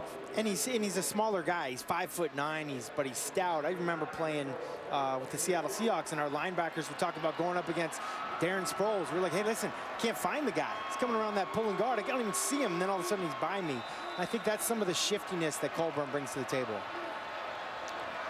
Now, Nick Skibo made his longest kick of the year by far earlier in this game for the only 3 points to this point. This time from 34 and right in the middle of the field. The true freshman kicker. The hold was a good one, and the kick is good. 9 plays, 59 yards. It ends up with just 3, but the Demon Deacons will take it. It's a touchdown spread. The Wolfpack with the lead. 11:47 to go, 3rd quarter. All right, so what do you two guys think? Is he going to grab? Is Coach going to grab the right headgear? I was going to say he's going to look good with that eagle on his head. Don't you think? I thought that sounded good there, live from Chestnut Hill. I like it. We have not said that enough in the history of College Game Day. A few times before. But with Clemson coming to town, BC, one of their best teams in a long while. Touchback here. Wolfpack will get the ball here. As NC State went to halftime, Laura caught up with Dave Doran, their head coach. Coach, how would you assess the offense in the first half? Lethargic. I don't think we played well at all. We're not winning the line of scrimmage. That's not who we are, and we're going to fix it right here at the half. How do you fix it? It's a little chat. Just a little chat. I mean, we got to play fundamental football. We got to get our cleats in the grass. We got to get our hands inside and strain. We're not doing that. We got to get that done. Thanks, Coach. You bet. All right, so let's see. That was the idea. How do we fix this offense? The rushing game really has not been there. That went out to Harmon, who maybe was the bright spot for NC State. He is tough to get to the ground. Kelvin Harmon with the catch on first down. Yeah, he really was the best, you know, the bright spot. But I've been a part of some of those halftime chats with head coaches, and they're not fun. And it's really, they come in and they tell the truth, and really up front, it starts up front. This offensive line is better than they played in the first half. Now it's time for them to show it. Finley, a little bit of that pistol look. Pressure comes, picked up. Ryan Finley is complete to midfield with coverage everywhere. Emezi with the catch. Yeah, and this is a really nice throw by Ryan Finley. You talk about having all of the throws, getting the ball over the underneath defender, but before the deep defender can make a play on the football. That's a really nice throw by Ryan Finley. He had to put that in there perfectly, and he did for the first down gain. Now across midfield with Ricky Person, a couple yards on first down. And that's that outside zone again from the pistol formation. And again, when you call that play, you're calling obviously to establish the run, gain some yards, but you're looking at the end man on line of scrimmage, trying to set up to see if that naked bootleg is going to be there.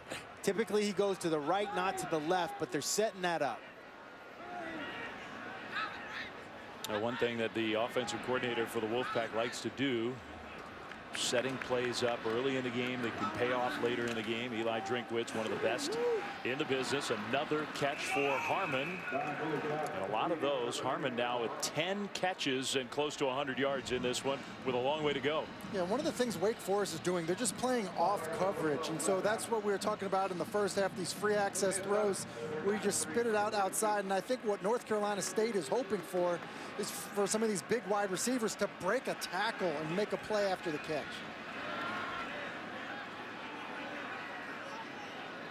So it's third down here, 3rd and 3.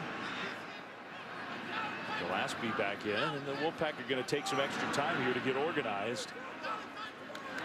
Gillespie on the left side of Finley. Play clock under 5, and the snap was not a great one. Ball still loose. Finley couldn't get to it, and somehow NC State did get to the football to avoid the turnover. This is really surprising. This center, this quarterback, I don't know what the issue is. I mean, can you imagine if you're watching a baseball game and every time that the catcher goes to throw the ball back to the pitcher, it's an adventure? That's essentially what's happened tonight with this center quarterback exchange. Unacceptable, and especially from two of your best players.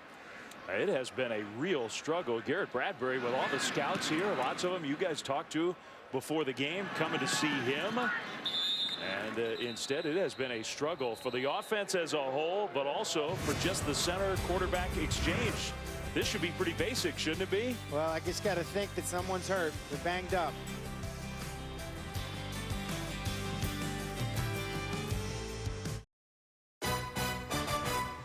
ESPN Thursday Night College Football. Brought to you by Pizza Hut, official pizza of college football. No one out-pizzas the Hut. And AstraZeneca. Medios, a famous local spot, all the NC State memorabilia, and I'm sure they are watching their Wolfpack at the moment. 13-6. NC State has been a sluggish night for this powerful NC State offense. Give Wake Forest a lot of the credit for that. Now the Demon Deacons got a field goal first time they had it in the second half. Start similar field. The field position has not been an advantage for Wake Forest, and yet they're down just a touchdown with the ball back. And their sophomore quarterback, Jamie Newman, making his first career start back on the field. He will play fake and throw one a little bit high. Was it caught? Yes, it was. Inbounds. That's a catch by Scotty Washington on first down. They're still talking about it, though, so let's wait and make sure that they are in agreement. And I guess they are. If I'm Wake Forest, I wouldn't wait around to find out. I would Holding on run the a field play. is a completed pass. Second down. Oh, I don't know. That's not. You know what the officials did Ruling there? on the field of a completed pass is under further review.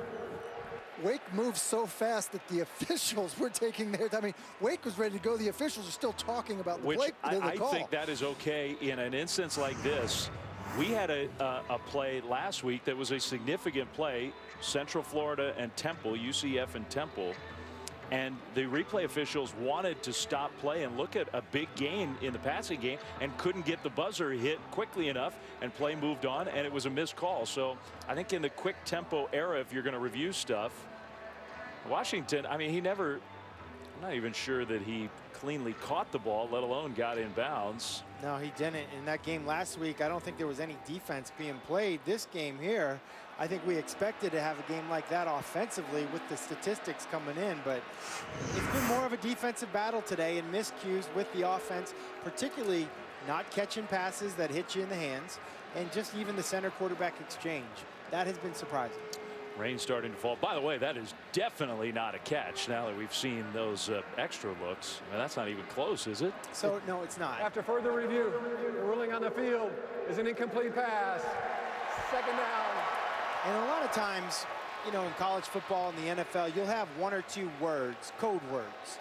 And you know, it's a hurry up. Hey, this is a reviewable play. We don't want to give them a chance to think about it. In the NFL, throw a challenge flag. We're just going to get up and run a play. And I would have thought Wake Forest, as good as anybody, could have gotten a play run had the officials not stopped it. So it's 2nd and 10. That was an incompletion. And that one stuffed by NC State. No matter who had the ball, they were going backwards. A loss on the play. Let's go down to Laura. Well, Wake Forest offense will be without running back Matt Colburn for the remainder of this game. We saw him limping off the field. Davey has a left ankle sprain and will not return.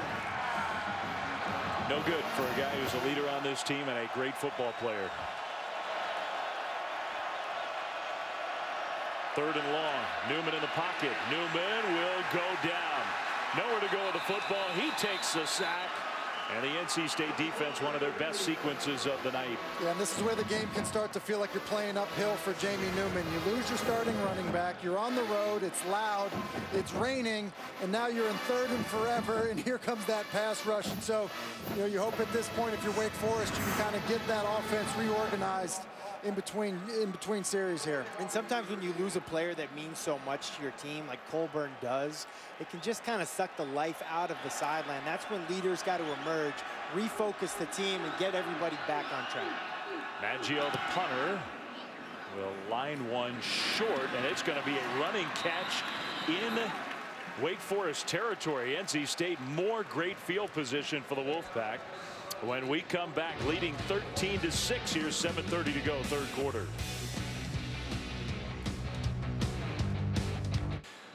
Well, Saturday night on ABC with some big-time playoff implications. Is this the toughest test remaining, even including the ACC championship game for Clemson? Pretty good argument that it will be. Number 2, number 17 on the road with game day there, 8 Eastern, 5 Pacific, streaming live on the app. Our college football look ahead is brought to you by Sling TV. It's not the only big game. Auburn, Georgia is a huge one in the SEC. Oklahoma, Oklahoma State on ABC in the afternoon, and even Alabama. But that's the game that you guys will be watching. Did you see that one over there? I did see that one, Dave? I did see. I don't know how it got circled. I don't know. Just magically appeared. The 2 Eagle alums up here in the booth will be there in person. Ryan Finley going backwards, and now will throw it away. Incomplete. It's second down. Let's go down to Laura. Well, Dave, we've told you the story of the center quarterback exchange struggles in this game for NC State between Garrett Bradbury and Ryan Finley. And they've talked about it on the sideline as we documented. But watching Bradbury, no athletic trainer has come up to him throughout this game. So it does not appear that there's an injury, at least. And even just in that last time off on the bench, he was trying to keep his right hand dry as the rain has started to come down the hardest that it has all night. The football could be wet, something to watch too. Now that was a better snap, and it gave Finley a chance to complete that one to C.J. Riley. It's third down. It did give him a chance because it was right there. It's a perfect throw. You have to be quick with your hands as a quarterback, and you know, it's one of those things. Bradbury's played over 2,500 snaps here. To think that this is an issue on senior night is certainly surprising. Strange. It is. You know, Damian Woody was my center at Boston College, and shotgun was new to us. I used to line up behind the right guard because his snaps would always go to the right. I don't expect that from Bradbury.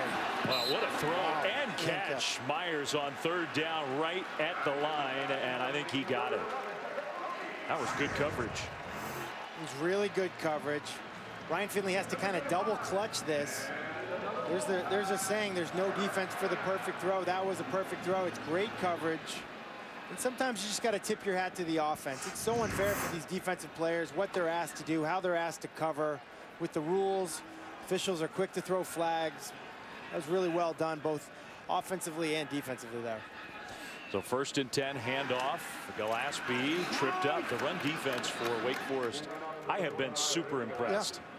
Yeah, I mean, I don't know how you can't be. I mean, they're moving safety players down to the linebacker level. Luke Masterson's in there at 210 pounds playing in the box. You know, Stronada, we talked about earlier, moves from outside linebacker to inside linebacker. Glenn's a secondary player. He's in the box. Really incredible the effort they're getting out of this Wake defense. And I like Cameron Glenn, number 2. He's a very solid player. He's a senior, 5th-year senior playing like it. Some of the leaders on this defense have had to step up and play. Been asked to do a little bit more than the normal guy. That completion short by plenty to Harmon of the first down. It'll be third down and medium distance. I remember this is a Wake Forest team that midway through the season, after their 4th game against Notre Dame, fired their defensive coordinator mid-season. Does not happen very often. And they've got 2 guys who are sort of sharing the job at the moment for Dave Clawson. They were torched by Notre Dame, blown away by Clemson. They have gotten a lot better. This is a good NC State offense that they have held in check. Get very quiet here on third down when the offense is on the field. Finley will hand it off, left side running, and a big hole for a first down and more inside the 15, close to the 10. Reggie Gillespie. And this is one of the things that's great about Ryan Finley. When you have a quarterback who's smart and you can trust him, you get at the line of scrimmage, and then you basically adjust based on what the defense is doing. That's why you have good angles in the run game for Gillespie. It's this pistol formation outside zone that we're seeing. This is a funky, unbalanced formation here. And they get it out on that unbalanced side. Myers with the catch, trying to use those lead blockers who just wasn't much room to operate. And I think when they come out with these unbalanced formations, again, you're taking a snapshot. Sometimes they call it a Kodak. Taking a picture of how they're going to align to this unique formation. And then we're going to decide in that package of plays how we're going to attack you next. And Matthew, the other thing they're trying to do is they're trying to basically see if this Wake defense with guys in new spots will continue to get lined up correctly. One of the things that Dave Clawson was concerned about. And for the most part, they have. Little misdirection play. Finley buying time, and he waited long enough for a man to be wide open, and it was dropped. Kerry Angeline, the tight end, was wide open, uncovered, and he dropped the ball. Well, we mentioned setting it up with the outside zone, and here's the naked bootleg. Everything's set up perfectly. And Matthew, you know, sometimes the hardest throw is the one that's wide open.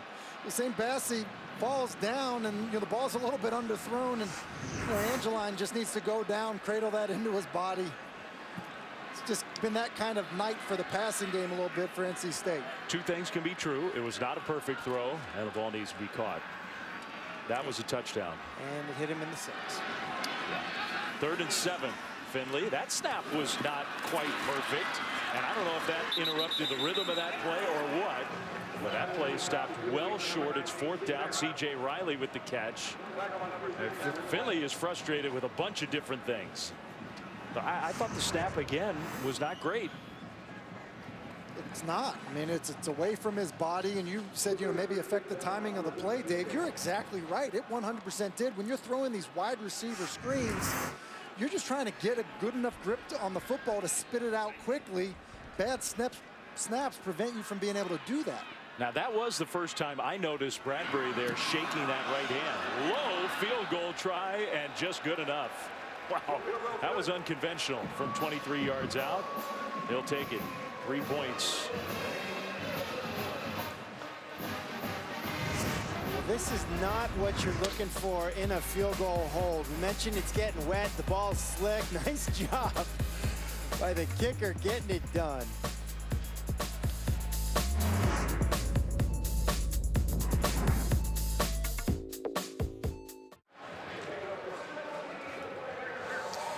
Well, the ACC network coming August of 2019 with ESPN as part of that partnership. Very exciting with all these ACC schools partnering up. There's going to be campus involvement, student athlete involvement. Some student athletes for NC State are a little cranky right now on the offensive side of the ball. Look, the Wolfpack, number 14 team of the country, they got a 10-point lead. It's 16-6. It's not like it's a total disaster, but this offense is used to a lot more production than this. And they have had all kinds of good field position and chances on the Wake Forest side of the field. Their special teams coverage has been excellent. That's part of why the field position battle has been so strongly in favor of NC State. So Newman and company coming back on the field. We did notice this coming off the field last time for the Wolfpack. That's the center. I mean, it's just a glance. We're looking for maybe too much now. I don't know. That's like a baseball player looking at his glove after an error, I think. I mean, I think what sometimes. Can I blame? What's going on? I think you're being hard on him, but look how he's got that thing taped up. I mean, I've never snapped the ball. I've received a lot of snaps from centers, and I can't remember a guy having his hand taped up that much, the two fingers in the middle together, but either way, they got to just figure it out. It has been a problem for them. Well, a new running back in for Wake Forest, and the Wolfpack are starting to swarm against the run. Christian Beal-Smith, Jermaine Pratt helped get him to the ground for a big loss. Well, it's a nice play by Jermaine Pratt. And listen, this is one of the bright spots of this NC State defense. Jermaine Pratt, the story, we mentioned it earlier, moved from strong safety to linebacker. Linebacker would be his NFL position. And, just a really good, solid player. That's, picking up the slack for the guys that left and went to the NFL. Redshirt freshman Ibrahim Kante also in on that play. That was a job well done. There is a pass from Newman for the catch. And these slant routes, I know they might look easy for a wide receiver. The slant as you're coming into traffic is one of the more difficult catches for a wide receiver. And so far tonight, Wake Forest done a nice job catching those slants. So now it's 3rd and 8. Again, this side of the field, quarterback making his first start. Newman with lots of time going deep, left sideline. It is hauled in, caught. That's Sage Surratt again. Wow, what a throw and what a catch. What a throw and what a catch. It's an outstanding throw, just a straight go ball. And Newman throws on time.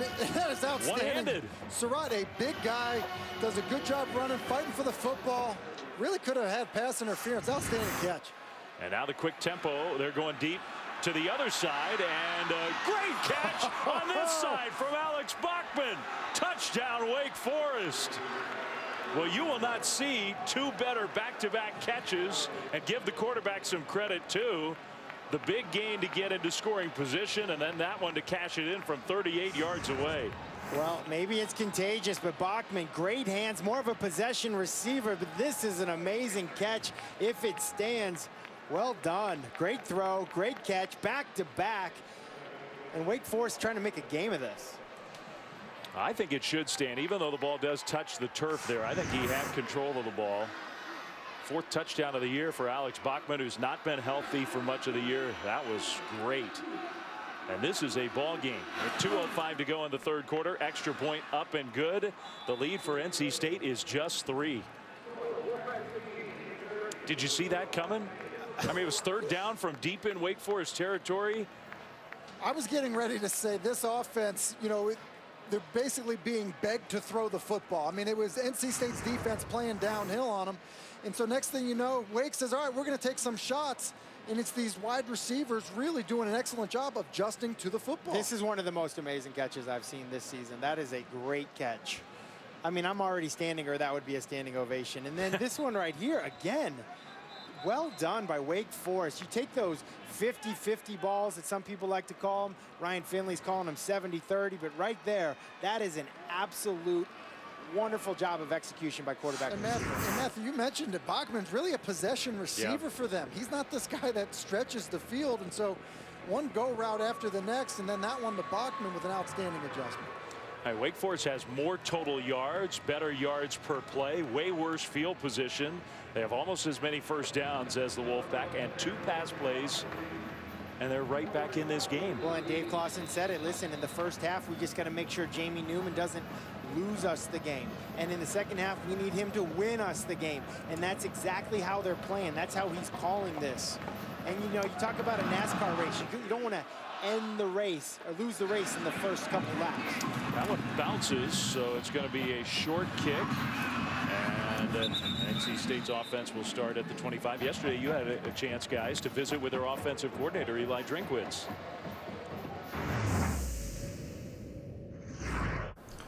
I think this is one of his best throws. He does this time after time to the right side, back shoulder, shoulder pad or higher.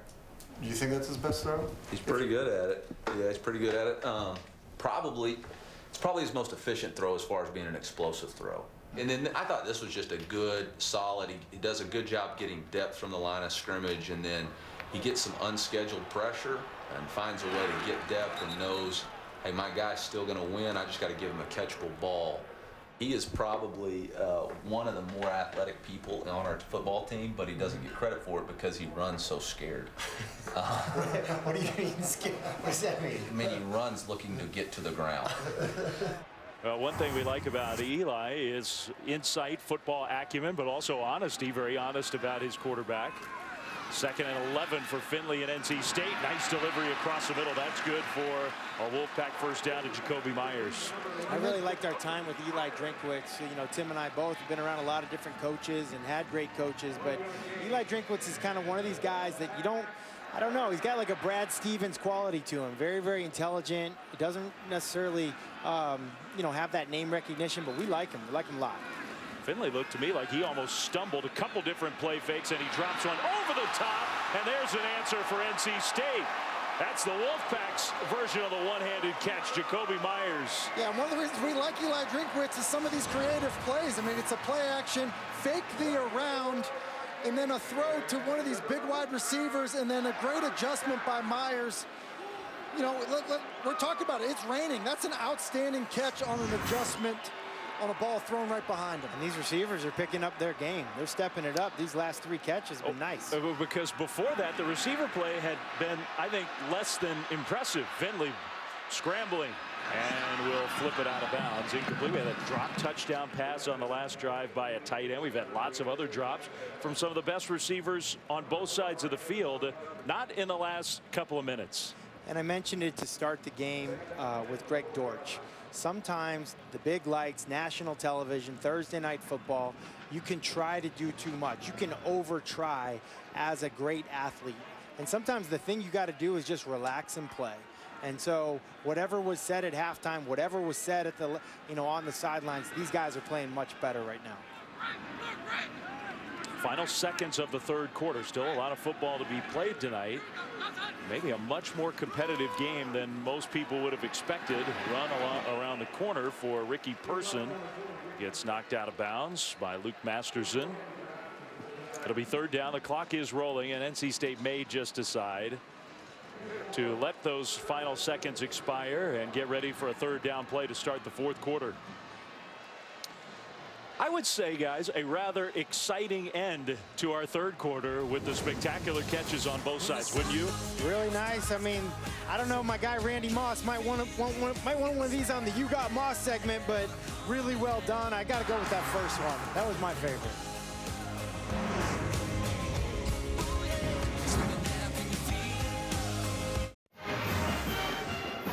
This was kind of cool on Military Appreciation Night here in Raleigh. It was Air Force versus Army.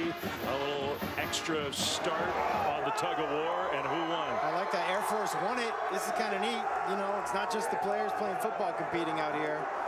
Pretty cool. It's always fun to see the competitiveness between our armed services. Those guys. Does that count for the Commander's Trophy? I don't know. Think so. Listen, it was great teamwork by Air Force is what it was. It was very well done. So 3rd down, NC State, start of the 4th quarter. A competitive game and a nice pass. And a broken tackle out in the open. Amezi, touchdown, Wolfpack.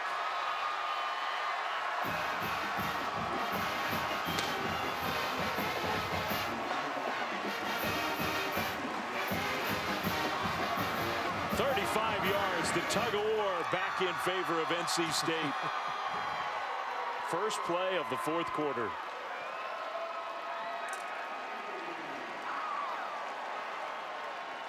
All of a sudden, the passing games have come to life. Extra point being lined up. High snap there. Good hold. And the point after is good. 10-point lead for the Wolfpack. You know, NC State puts the formation into the boundary, trips to the boundary, have all this wide side of the field to work the slant. Ryan Finley gets a good snap. Ball into the body of Amezi, which allows him to be strong through that arm tackle and keep his speed up and keep running. We mentioned Dave Doran likes to recruit big, strong receivers. Amezi, 6'3", 208 pounds, breaks a tackle, yards after the catch. Really well done. I mentioned these slant routes are kind of hard to catch. You're running full speed. He kind of bodies up on it, secures the catch, makes sure he doesn't have a drop, and then finishes the play very, very nicely. Yeah, think about this Wake Forest defense. Plays 85 snaps against Syracuse just 5 days ago. I wonder if they just start to wear down a little bit against this NC State offense that had been struggling, but looks like they're getting it going now. Ryan Finley, he is our PlayStation Player Index. The numbers look good. It's been a more modest performance. I think that would be fair for Ryan Finley. Last few throws, though, excellent, including that one for the long touchdown, catch and run. 258 yards, a couple of touchdowns on senior night. The kid from Phoenix, Arizona. Ryan Finley, fair catch signal. Demon Deacons, after scoring a touchdown on their last drive, will get the ball back. And let's go down to Laura Rutledge. Well, Dave, let's watch for the connection with Sage Surratt, because we just saw Jamie Newman talking to him on the sideline, and Surratt said, hey, whatever you throw my way, I'm going to catch it. So he may target him again. He's already had some big catches in this one. Well, it seems like a good idea the way that Surratt caught the ball on the last drive. And it sounds like every wide receiver that Matthew and I have ever met before. Like, hey, I'm open. Yeah, what's your problem? Give me the ball. I'll tell you, you keep making catches like that, the ball's going to keep finding you. It's going to be coming your way. The downfield passes started to work. That was a nifty little play call and set up for the tight end catch for Brandon Chapman. So not down the field, but it works on first down. Still a long way to go in this game. And Wake Forest down just 10, even after the quick strike from the Wolfpack offense.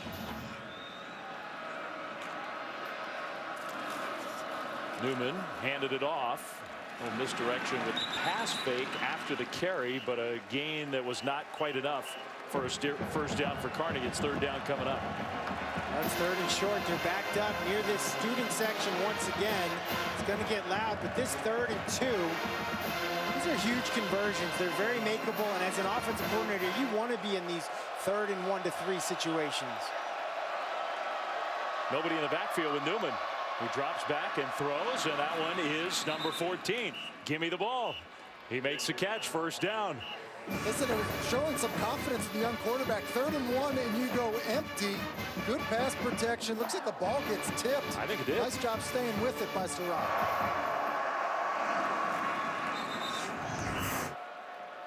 I think it did get tipped. Newman, that play was blown up right from the start. Loses a couple yards. Jermaine Pratt has played well. You guys gave him praise right away tonight, early on, and he's backed it up. He's been everywhere. Well, he shows up on film, and then you come here and you get a chance to meet with the coaches, and you say, who's your hardest worker on the team? Who watches the most film? Who does everything you ask and more? And they all say unanimously on defense, Jermaine Pratt. A couple breakdowns, 2 plays in a row for Wake Forest offense to put him in a bad spot. That was Murchison.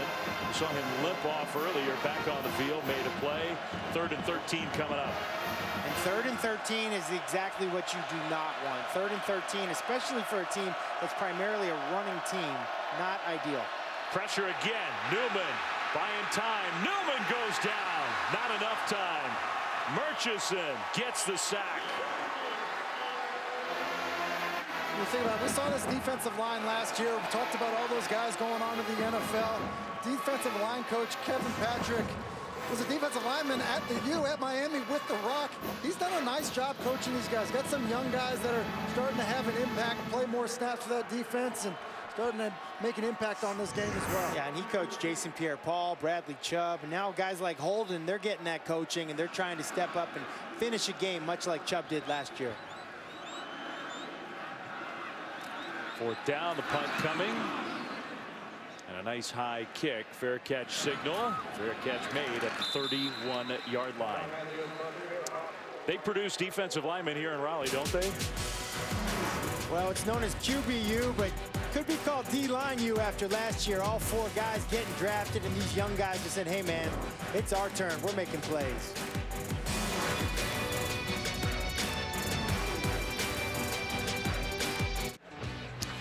A night with a lot of NFL scouts in attendance in Raleigh, North Carolina for NC State and Wake Forest. And not just looking at the quarterback, but I do think a lot of these folks looking at Ryan Finley, Rick Spielman, one of the most respected personnel folks in the NFL. Watching the offensive linemen during warm-ups, prospects on the front for the Wolfpack. What do you think they've seen tonight, guys? Well, I think they come and they see things that they can't see on film. And what are those things? Hey, my center's snapping the ball all over the place. Am I pointing fingers at him? Am I staying together? What do I look like on the sidelines? My receivers are dropping balls. Am I continuing to come back to them? You know, what do those things look like? How's my body language? And that's the kind of stuff, intangibles, that you're looking for, especially at the quarterback position, that you can see here in person. Yeah, and I think they'll be impressed by what they've seen from Ryan Finley in that regard. Let's face it, I mean, the first half really went poorly for this offense and Finley, you know, in particular, but you know, they just decided to kind of just stick with it. And you think about what they've done with, you know, kind of dealing with the snaps and managing that throughout the night. You know, I think it's been a positive thing for Ryan Finley. He's made some terrific throws. The numbers not as spectacular as we sometimes see from Finley. 258 yards, rushed for the first touchdown of his 2018 season. Dave Doran is not happy with the run game, though. After a positive gain on 1st down, they go backwards again. It's 3rd and 8. And credit Wake Forest. I mean, they just had a wholesale substitution from 2nd down to 3rd down, playing a lot of different players on defense because of the injury situation. The catch and turn upfield. Thayer Thomas, they think he's going to be a good one. Slot possession type receiver, a redshirt freshman for a big game. And, you know, one of the things Ryan Finley does so well is he plays on time. You look at Thomas, comes out of the break, and boom, the ball's on him, which allows for, and it's in his body, too. It's not something that he's got to reach for. He's off balance. That allows for run after the catch, and so it's on time with accuracy. Ryan Finley's so good at that. And he doesn't get sacked a lot, and that's one of the things you look at successful quarterbacks in the NFL. They make the guys in front of them look a little better by throwing on time and avoiding sacks. Only been sacked 1 time in this game, Finley. That one is dropped. There's been way too much of that on both sides. C.J. Riley dropped that one. It's 2nd down. Let's go down to Laura. Guys, one of the things that Ryan Finley thinks will help him on the next level is his commitment to the mental side of the game. He actually is a graduate student. His thesis was on mental capacity as a football player, and he did a whole project on making an entire camp for young players to go to learn more about the mental side of the game. He did a ton of research on it. That's why he cut out social media for himself, because he found that anything you can do to simplify your life helps you on the football field. And the results are there on the field. Gillespie, nice run across the 40 into Wake Forest territory here. 7 yards to set up 3rd and short. I've been impressed with Ryan Finley's just commitment to getting better. I mean, think about it. He transfers from Boise. He's not guaranteed a starting spot. He's got to compete for the job. Then he's got to compete for the job again the following year. And I think he's dedicated himself to eating healthy and kind of doing some of the things that you see guys in the NFL doing. He's been doing, you know, while he's here at NC State. 3rd and 3. for Finley, who was not guaranteed the starting job when he came here to Raleigh, earned it, and has become the next in line. NC State's got a great quarterback tradition in recent years. Going back to Phillip Rivers. Finley that time will throw a little bit high, incomplete. Trying to find Harmon. There is a flag down right near the line of scrimmage.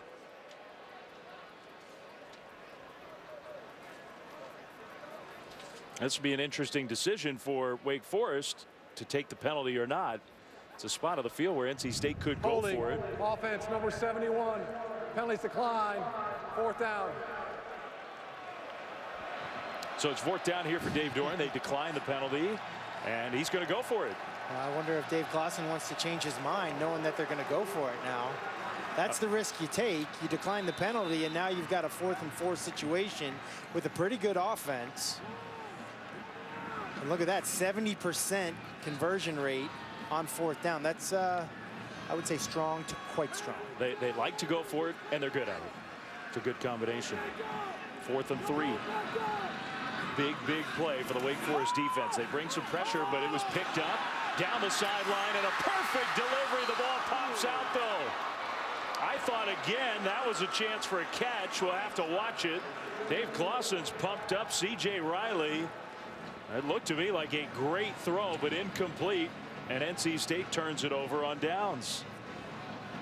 Now, maybe we'll say that it was credit to the defense. But as we go to break, what do you think, guys? Should this ball have been caught? Well, he's open. Amari Henderson on the play, but I think that ball has to be caught. What about you? It should be a catch, but nice job of Henderson of getting in there and trying to rake it out. Strong hands at the moment of truth for a DB is the name of the game. NC State is going to want this one back. Wake Forest bringing everybody. That's the free safety. They're bringing the house. Man coverage outside. And really, this is exactly what they want, an opportunity to make you pay when you're bringing pressure. C.J. Riley can't come down with the football. I thought a pretty good throw and a chance for a big play. It would have been 1st and goal instead. And that was 4th down. It was 4th and short. So he took that chance. Wake Forest gets the ball back. Newman has been under pressure these last few plays. He goes down again. Well, it looked like an RPO, a run pass option. He's doing the play action. He pulls the ball out to throw it, and then he has nothing. That's the negative of this RPO style play, is that once you have nobody open, there's nowhere to go with the ball. It's a run up front, and it's a pass by the quarterback and the receivers. Got back to the line of scrimmage at 2nd and 10. That looks like a design quarterback run. Newman picking his way ahead. Took a pretty big hit, but got a nice gain. Out across the 45 to the 47. It'll be 3rd and 2. And that's what we expected to see more of. We didn't know a lot about Jamie Newman. We expected to see design quarterback runs, pulling guards. Some of that stuff you've seen Auburn or Carolina, the Panthers, do with Cam Newton. But he's been playing more quarterback, throwing the ball downfield tonight. Pressure comes, low throw, but it was caught. Scooped up by Alex Bachman before it hit the turf. It's a 1st down, Deacons. And Matthew, I agree with you. I think we were expecting to see him running the football a lot more. He hasn't been eager to run it, and Dave Clawson seems to be getting more confidence in letting him throw the football. Good job of Bachman, using his body to shield the ball. But, as we get back to a run, I mean, really, Jamie Newton seems like he's getting into a bit of a rhythm. And if you were to tell me that this was Jamie Newman's first start, just kind of watching him tonight, I would be surprised. He seems comfortable. He seems calm. Whatever nerves you might have in your first start, you don't see him out there. He's doing a nice job. Handoff this time, and that is the freshman Christian Beal-Smith. He gets the 1st down. And Christian Beal-Smith, he's a guy that the coaches, basically signaled out. We said, listen, because of injury, we've asked Carney to play more special teams. Christian Beal-Smith's going to get some more run. And he's our fastest running back. So we think that, he is young. He's a redshirt freshman. We think he can be just as good as these other backs. Getting a chance to play here in the 4th quarter of a tight game. Down 10. They need points. Option, fake pitch, and a good decision by Newman. There's some of that power and athleticism. That's another Wake Forest 1st down. You know, he's done this a couple of times where it looks like some of these runs may end up going out to the perimeter, and then you see him just do a good job of getting up the field. North-south, he's a big guy. You know, that's really how they want him running the football. Newman over the top toward the end zone, and it is incomplete. Surratt not this time. And that was another one of those contested balls. He at least could get his hands up on the ball. Ended up being, I think, a pretty good play by the defensive back. Good routes by both inside receivers. Had a chance. Griffin's lucky that he timed it up right because he never gets his head around. My friend Charles Woodson, who I work with on Sunday mornings and Monday nights, always says, DBs, get your head around. Griffin got lucky that time. Got away with it, you're right. 2nd and 10.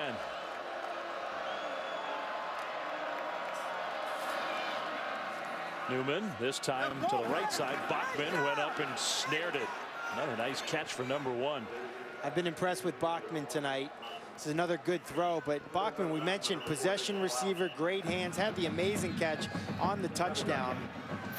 But as a receiver, as a quarterback, when your receiver is making plays for you, the ball will keep going there. You're in your cadence. Am I going left? Am I going right?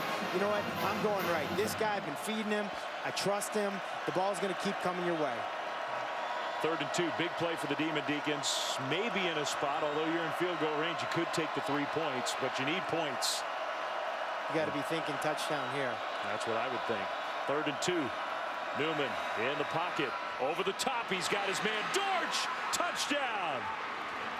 That time they beat Stephen Griffin. And Greg Dortch with the touchdown delivery. It's back to a much closer game. 19 yards for the Demon Deacons touchdown. It's man coverage, and they set a little pick for him. Look at Surratt come in here, sets the pick, but he gets out of the way, makes the defender go underneath him. And then Jamie Newton does a great job of giving this guy a chance to catch the football because he's wide open. Really good play design, timing of the call by Dave Clawson. Really impressive, and a nice job by Surratt not getting called for pass interference. You don't need to set a pick on a pick play. Just make the defender settle his feet just a little bit. Big extra point is up and good. That makes it a field goal game. Impressive, huh? I'm impressed with Jamie Newman. This guy's come to play. And Dave Clawson said it. Hey, listen, don't lose us the game in the first half, but we need you to win us the game in the second half. He's got a shot.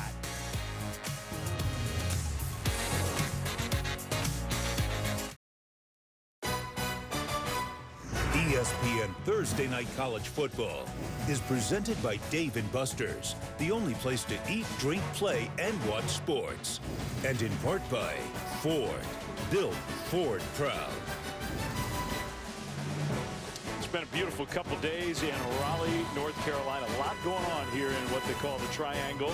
And some good college football, too, tonight. Wake Forest, maybe not technically one of those Triangle teams, but just up the road from here in Raleigh. And the Demon Deacons giving the Wolfpack all they can handle.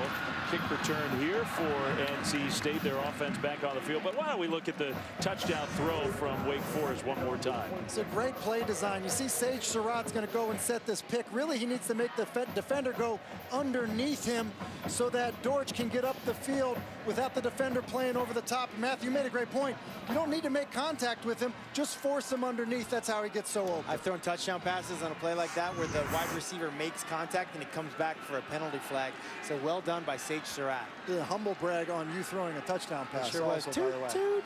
I've thrown touchdown passes on just about every kind of throw you could make.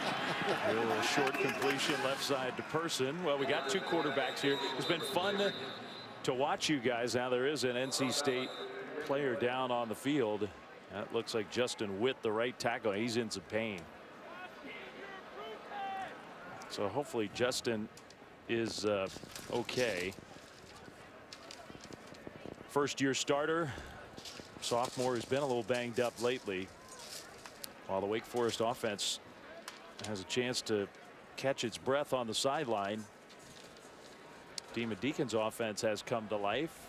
Justin Witt will turn over, and we bring you inside the booth here To have you guys here has been fun no matter what, but especially with the quarterback play we've seen. And, you know, it's not just about the veteran Ryan Finley. This kid making his first start, Jamie Newman, we didn't know. We were asking around not just the Wake people, anybody we could find. What?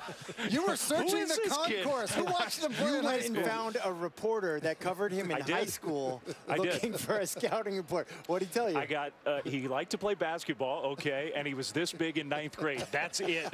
That's all we got. Well, if you're this big in 9th grade, that's pretty big, because we mentioned earlier, he is bigger than the back 7 of NC State.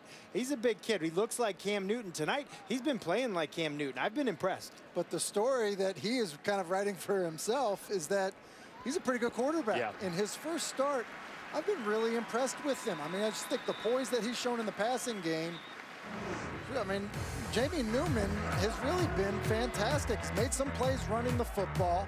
We know that he's a big physical guy, but it's the plays in the passing game where Newman, I think, has been kind of more surprising. I think Dave Clawson was even unsure of how he would kind of deliver in this environment against a rival on the road. So good for you, Jamie Newman.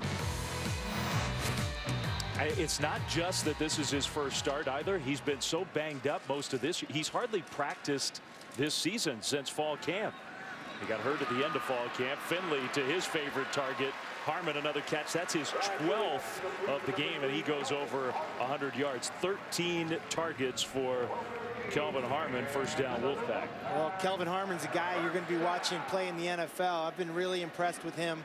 He's only a junior. There's some questions. Will this kid come back? Will he forego his last year and try to make a run at the NFL? But either way, this guy is a big physical receiver, catches touchdowns left and right. He shows up in every highlight film. Really fun to watch. And again, he's the kind of big wide receiver that Dave Doran's trying to recruit here at NC State. Right around 5 minutes to go.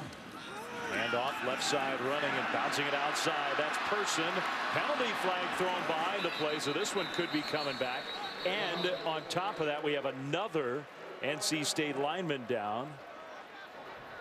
Holding, offense number 42, 10-yard penalty, first down.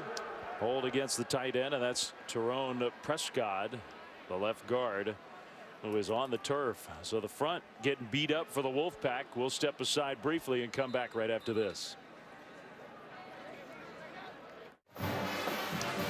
It is ESPN's Thursday Night College Football, presented by Dave and Buster's. 23-20 NC State over Wake Forest. Just under 5 minutes to go in the fourth quarter, coming down to the wire when we are finished, whenever that is. Sports Center, John Zubin standing by. James Harden and the Rockets trying to go 4-0 on their road trip with one more game to come. Panthers Steelers post-game reaction. That is not a competitive game, in case you've switched from them to us. And Clemson, Boston College.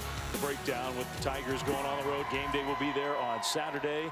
Chestnut Hill. Say that one more time. Game day will be there on Saturday. Tim and Matt Hasselbeck will be there on Saturday. 1st and 20 with the injured offensive lineman plus the penalty. That throw is right there on the money for a nice gain, and still going. Finally blown dead. That is a Mezzi. Got the penalty yardage back and more. And again, really well done with your eyes. Just a backside curl route to your ex-receiver, meaning your single receiver all by himself, giving him free access. Ryan Finley, I mean, he's such a good quarterback against zone. I really think you got to be more disruptive at the line of scrimmage. He's really done it all at the line of scrimmage. You can hear his audibles from up here, but if you're going to give him that 10 to 12-yard curl route, he'll take that all day. Let's make a big picture point here. The clock continues to move. I mean, Wake Forest has their timeouts, but the time is not on their side. Harmon with the catch. That's a Wolfpack first down into Wake Forest territory. You're in a spot, if you give up a touchdown here, now you could afford to give up a field goal. If you give up a touchdown, the game might be over. Well, again, I think that's why you can't just give them these free access throws. You got to be a little bit disruptive. This defense of Dave Clawson, they've been good at mixing it up, playing multiple coverages. But tonight, I think they've been trying to simplify because of all their injuries. You know, you just look at the confidence that Eli Drinkwitz has in Ryan Finley. You reference the situation. I mean, you're in a 4-minute offense situation, and they come out throwing the football. Obviously, the curl was the first one, but then you come back with an out. You know, not a lot of coaches would have that type of confidence in their quarterback. Well, there's a good positive play for Wake Forest. Dave Clawson could consider now starting to use his timeouts. He also had a little skirmish down the field. Maybe the center. Was that Bradbury? He was all the way down the field. On the run play that went backwards. He's not using his timeouts. The clock is rolling. 2nd and 12. Maybe that's why they were throwing it. They've been really uneven running the football. Nice block right there by Garrett Bradbury. Really impressive. He's downfield, maybe 10 yards. I'm not even exaggerating, blocking his guy. But again, that is another TFL, tackle for loss, and you don't want that, especially in a 4-minute situation trying to win a game. The clock is winding down, and Wake needs a stop. Here comes a penalty flag in there.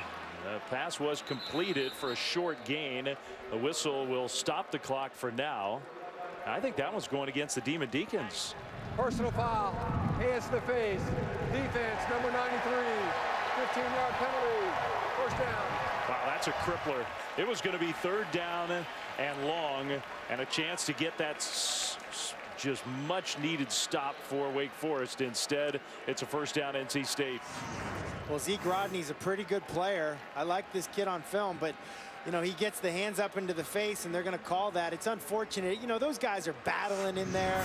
You're getting double teamed. You don't even know where your hand is. Stuff happens, but that's a critical penalty at a critical time. Well, now the clock is rolling. So, I mean, the play clock's still with 15. You would figure NC State would want to take that down as far as they can. And they are going to wait. You got to be patient here. Wake Forest is not using their timeouts, and to me, that's a mistake. The time is time. They hand it off, and the run play goes nowhere now. Certainly, they will use a timeout. They do. 1:58 on the clock. And this is the game here for both sides. Wake Forest desperately trying to still have a shot, down by 3. By the way, while they take the timeout and get organized here, we remind you can kick off your Week 10 NFL Sunday with ESPN at 10 a.m. Eastern. Yeah, it looks like a familiar face will be a part of that. It's a good crew right there, Dave. I mean, I like this crew. You guys are fun to be with, but yes, that's my crew. Right okay, there. So that's Sunday night. Wow. And, whoa. Yeah, I mean, that's hurtful. Monday night, is this your crew too? Yeah, seriously. Well, actually, now that you mention it, that's my other crew. Okay, yeah, he'll be there in my town. Hey, you guys are like bronze medal to me, okay? That's not bad. You're still on the podium. You're on the podium. Niners, Giants, Monday, 8:15 Eastern. It's okay. I like this Dave, team right here. Look at this team. I like you better than my own brother, Dave. So, I mean, how's that? But I tell you what, next time you guys come back, Tim and Matt are being swapped. Look how tan he is. Dude, is that bronze? What are you using, a filter on there? Yeah. This is not Instagram. How'd you do that? I'm moving Tim next to me next time you guys come back. That was hurtful. 1:58 to go, and Wake Forest with 2 more timeouts, so they can come up with a stop here. Finley will bootleg it, and that was read beautifully. Listen, they tried to sneak the old, keep the ball in your pocket signal, and Wake Forest did not take the cheese. They were ready for it. Well done by Wake Forest, staying home, showing some discipline. You see the backside, they're saying, hey, number 6 is going to, peel down. But the safety, the back end, Cameron Glenn, solid all night. Does a nice job of staying home. You've been a solid all night. You're exactly right. I mean, you think about Cameron Glenn. I mean, they've moved him all around tonight. It's just about being disciplined. We talk about defense being aligned. Get lined up correctly. An assignment. Know what your responsibility is. You have contained. Don't chase in that environment. All right, so now it's 3rd and 14. 1 timeout remaining for Wake Forest. Do you run the ball? Maybe not even in field goal range. Force him to use that timeout. Would you dare put the ball into the hands of your senior quarterback, let him throw, and try to essentially, if you could get the first down, end the game, win the game? Listen, I would say run the ball and give your kicker a better chance. But look at this defense. They're packed in there. They're saying, listen, we dare you to throw the ball right here. We'll take our chances playing defense 1 snap. So let's see what the Wolfpack have in mind. 3rd and 14. And they are back to pass. Finley looking across the middle, throws across the middle, and the pass is caught. Now the stop was short of the first down, and Dave Clawson sprints on the field to use that final timeout. You got 4th down and about 3. You're in field goal range. Dave Doran's got a decision to make, and I think the question is, do you go for it on 4th and 3, where if you get the 3 yards, the game is over, OVER, or do you send your field goal team out? Well, listen, last time you had your field goal kicker on the field for that extra point, it was kind of a a shaky operation between the snap and the hold. And so I think that would concern me. Listen, you know, you're down this far, you know, on the field. You have not run the football well. If you're going to go for it, I think you're putting it in Ryan Finley's hands. You make a great point, Tim. I mean, the center, holder, kicker operation, Dave Doeren doesn't strike me as the type of coach that has a lot of patience for this kind of stuff. I remember that from last year. I saw his body language after that extra point. I would expect that he keeps the ball in the hands of his sixth-year quarterback in Ryan Finley. And that's what he's doing. Go win the game. And I like the call. I like this call a lot. Now listen, Wake Forest has been outstanding up front, so I would expect a pass in this situation. And listen, if you're Wake Forest, I'm playing pass here. I mean, that's what I would be doing. 4th and 3, game on the line. Can Wake Forest give their offense a chance? Finley looking right, throws right, and it is incomplete. Incomplete through the hands of Thayer Thomas. What a stop for the Demon Deacons, and they have life in this game. And Wake Forest played pass. They walked the linebackers up into the A-gap to show blitz. It looked like it maybe was going to be zero coverage. And you see him run out underneath it, flood the underneath zone, expecting a short pass. You see there, not a window for Ryan Finley to fit the football into. Wow. Well, it's blanket coverage. I mean, he was covering him like a glove. We saw that throw earlier, and we said there's no defense for the perfect throw. I'm not sure if even a perfect throw would have gotten that ball completed. So now the Demon Deacons and their sophomore quarterback in his first career start. No timeouts, but 1:39 and down just a field goal. 1st and 10 from their own 20. With the crowd noise definitely a factor. Newman out to the sideline and out of bounds for the short gain to stop the clock. And Newman's completed 9 of his last 10 passes. Very efficient. These receivers have made some great catches. Notice the running back there making protection calls at the line of scrimmage. Everybody, you know, having a part in this offense. This could be a really fun drive to watch. You need about 50 yards to get into realistic field goal. That's a lot. You have time, and it's the college game. The clock will stop on 1st downs. Not permanently, but at least it'll stop. Newman throws, and that is a 1st down. So clock stops to get everything set. Sage Surratt, another catch. He's having a big night. And again, these defensive backs for NC State, the last 2 plays, have played off coverage hard and inside. They're changing it up on this snap. So clock winds. Wake Forest, one thing is they are used to going fast. That's a normal tempo for their offense. What a delivery to Dortch in the middle of the field. A penalty flag comes flying in, but he made the catch, and I would guess this is going against the defense, and the catch will stand. Holding defense number 21. That penalty's declined. Results of the play. 1st down. Well, now you're in business if you're Wake Forest. And listen, you're in business because Jamie Newton is seeing it. Matthew referenced the off coverage he was getting. You got cover 2 on that last play. What do you do versus cover 2? Attack the middle of the field, which is what he did there. They got about half of that yardage needed for field goal range. The clock is winding here. So Newman and Wake Forest, they do still have to show some urgency. In the pocket, Newman will throw incomplete. Intended for Surratt, but out of bounds. 59 seconds on the clock. And if it is the true freshman kicker who's getting loose. Well, you're mentioning the true freshman kicker, and I'm going to mention this quarterback, Jamie Newman. Not a lot of practice snaps because he hasn't been the starter all season. This is his first start, so situational awareness comes up here. You only need a field goal. You can't take sacks. About, what, 15, 17 yards to get to the spot where he made a field goal earlier in the game. Listen, you can get to the 33-yard line, but it's always good. Those kickers like it when you get a little closer. Ask the Broncos. And Newman's going to have to throw another one away. So now it's 3rd and 10. Good coverage from the Wolfpack secondary. And he had a guy open if he would have held onto the ball, but I like it. The internal clock in the pocket was going off. I mentioned you cannot have sacks. In the NFL, the coach can talk to you in your helmet. In college football, you are out there by yourself. So you got to be the situational awareness person without any help. There's no training wheels for these quarterbacks in college. 3rd and 10. Wake Forest, big underdog against the number 14th ranked team in the country. Trying to come from behind. Some pressure picked up. Newman throws, and it is caught by Dortch. Dortch fighting, and he gets out of bounds. And they got very close to that field goal line. It is a first down, Wake Forest. Dortch just does such a good job working the route. You see the little release and then stem the defender up the field in order to gain some separation. But how about the outstanding timing by Jamie Newton to have that ball hit him as he's breaking to the sideline? 44 seconds on the clock. Stopped because he got out of bounds. And I think the point that you made a moment ago, you still would feel a lot more comfortable for a game-tying field goal try if you're closer. Listen, I played with one of the greatest kickers of all time, Adam Vinatieri, and I'd say, where do we got to get to? He goes, listen, here's where you got to get to, but you're allowed to get to the one. Go ahead and do it. Back to pass Newman. That one, I think, was tipped. Did Surratt catch it? No, incomplete. Incomplete.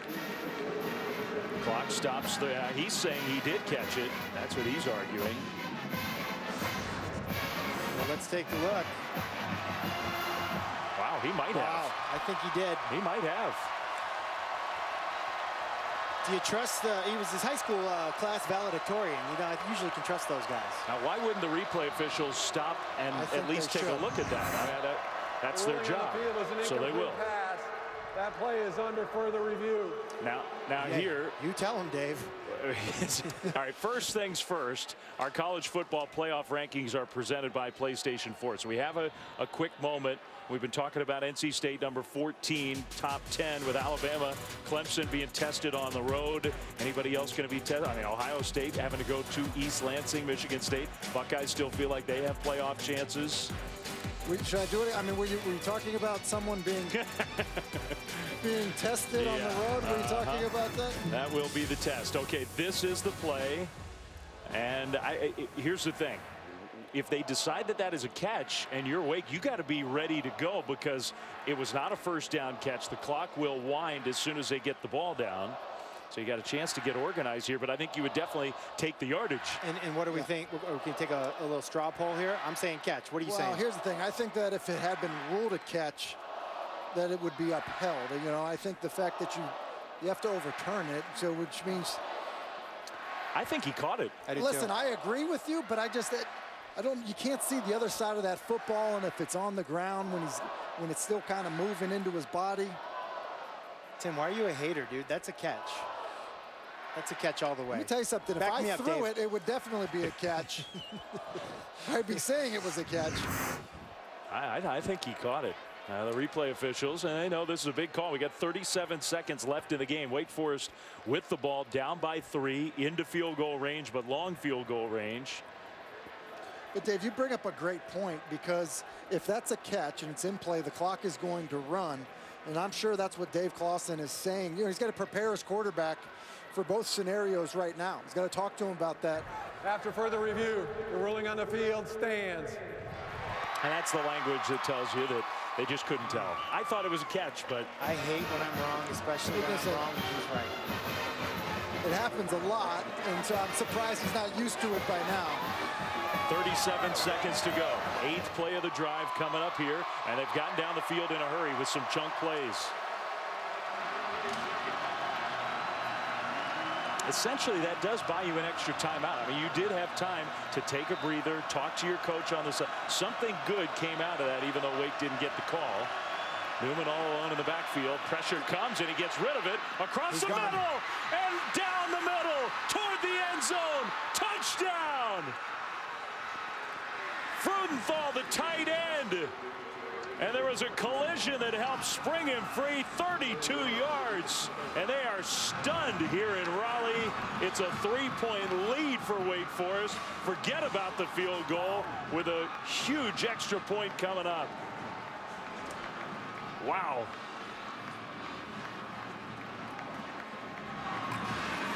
They don't use the tight end very much in this offense. They found a good time to do it. That offensive line picked up some more pressure. Newman made the throw. This is a big point after. It is up and it is good. NC State needs a touchdown with only 30 seconds remaining in this one. They just can't believe it. I don't think any of us can believe it. Well, it's shocking. Listen, Wake goes empty. You're getting a blitz from here. It's zero coverage. The guy covering the tight end is all the way back there because it's zero coverage. It makes it an easy read for Newman. Ball comes out, but then there's a collision because of where the free safety is trying to cover the tight end from. I'm actually shocked that they decided to bring that type of pressure in this situation. I mean, you basically are setting yourself up to give up a big play. It's all-out blitz man coverage rather than just trying to keep everything in front of you. You have to make, I'll agree with you, you have to make the worst-case scenario that they tie the game with a field goal. That was unbelievable. This is the true worst-case scenario for NC State. And now listen, situational football here. You got Ryan Finley, 3 timeouts, down 4, 30 seconds. Reminds me of the situation that the Green Bay Packers had against the LA Rams, where Ty Montgomery brought the ball out.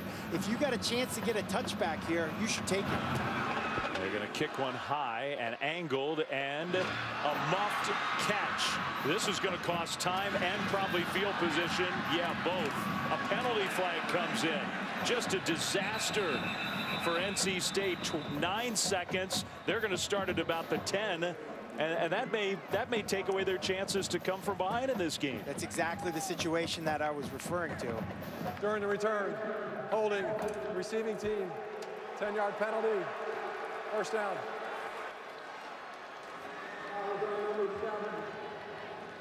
So much has happened here in the last couple minutes.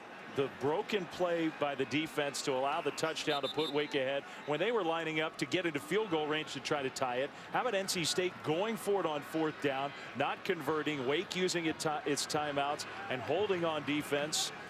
80 yards in about a minute, the Wake offense went down the field with a quarterback making his first start as a college player. And this has been an incredible game. I just wish they would have given Ryan Finley all 30 seconds and field position for this drive.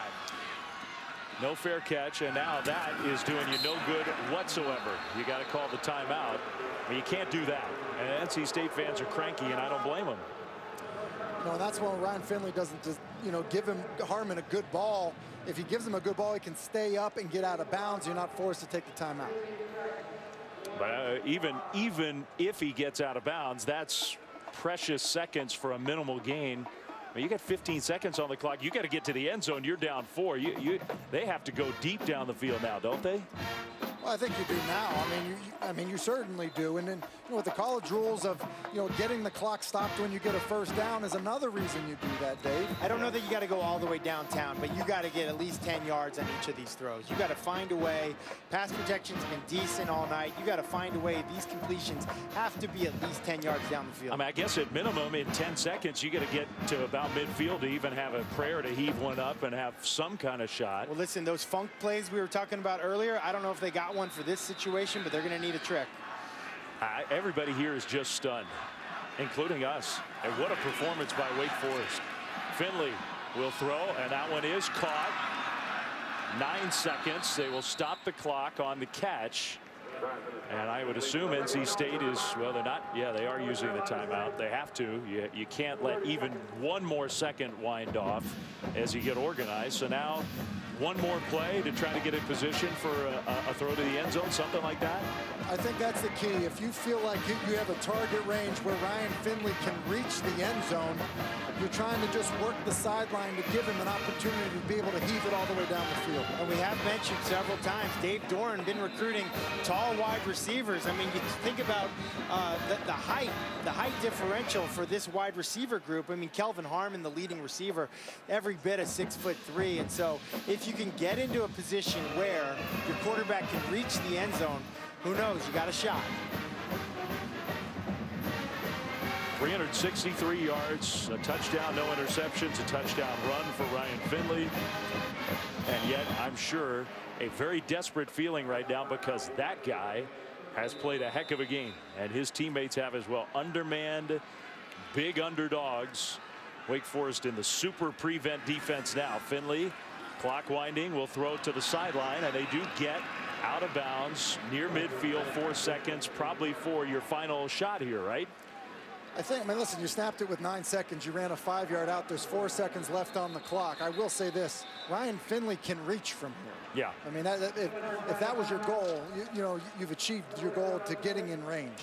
Just as you said that, all of our papers here in the box just flew away. It is a little bit windy out there. You got to admit, I don't know which way the wind is blowing down there, but this is going to be a test of arm strength. Again, another thing scouts are looking at. Can he make this throw? You know what was interesting what Wake Forest did? Obviously, they're playing deep in the secondary, but they took the 3 guys that they were rushing and rushed them from one side. What that allowed Ryan Finley to do was move in the pocket. I would not do that if I'm Wake Forest, because it would allow the quarterback to buy time to allow his receivers to be able to run all the way down into the end zone.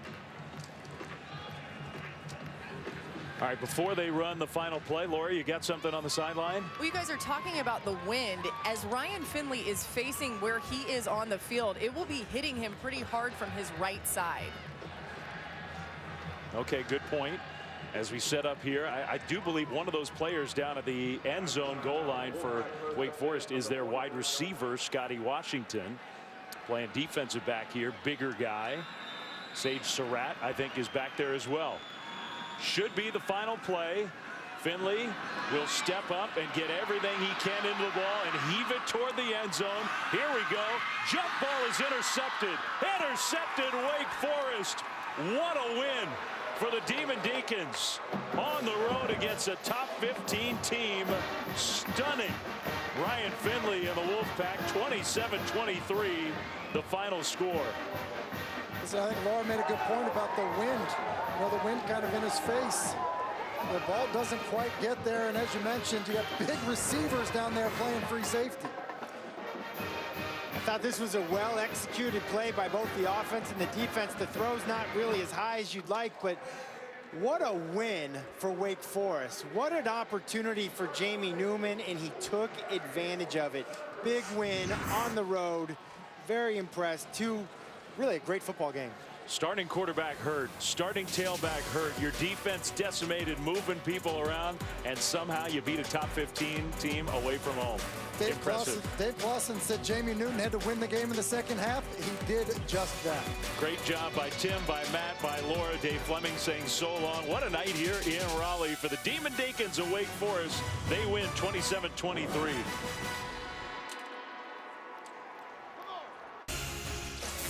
NFL, NBA, NHL, and UMass Minutemen hockey as well. Coming up on this 1-hour Sports Center. Ben Peltz here, right?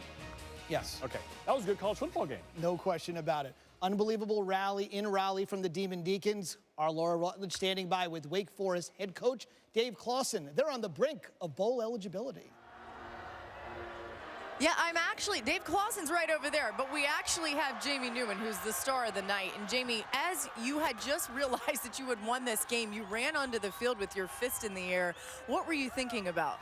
I was just thinking about God. You know, God, his timing is, it's unbelievable. You know, we had a tough season this season. I battled through some injuries as well as our team, but we kept fighting. That's what we showed tonight as a unit. Yeah, you had so many injuries you couldn't even participate in practice most of the time, and then yet you come out here with your first start for Wake Forest and knock off the number 14 team in the country. What allowed you to do that this evening? Just my teammates, just them believing in me, my coach's preparation throughout the week, all those guys believe in me and us staying strong together. It's November. You always want to say, remember November. Anything can happen. Yeah, anything can happen. And let's go back to the end of the third quarter. One of the things that we expected was to see you run the ball a lot, but you threw it well. Couple great back-to-back catches that could be on the SportsCenter top 10 from your guys. What can you say about their job? Man, those guys are unbelievable. They fight every day. They work every day in the film room, on the field, in the weight room. It's just, I'm so glad those guys believe in me and trust in me. As you saw the touchdown to basically seal this thing go in, what were you thinking in that moment? Just all praise to God, just always God's timing, like I said. All right, we're going to let you go celebrate this. Hey, what's it going to be like celebrating this with your team, by the way? It's going to be great, just staying strong with the unit, we're just going to have a good time, All right, thanks so much. Thank you.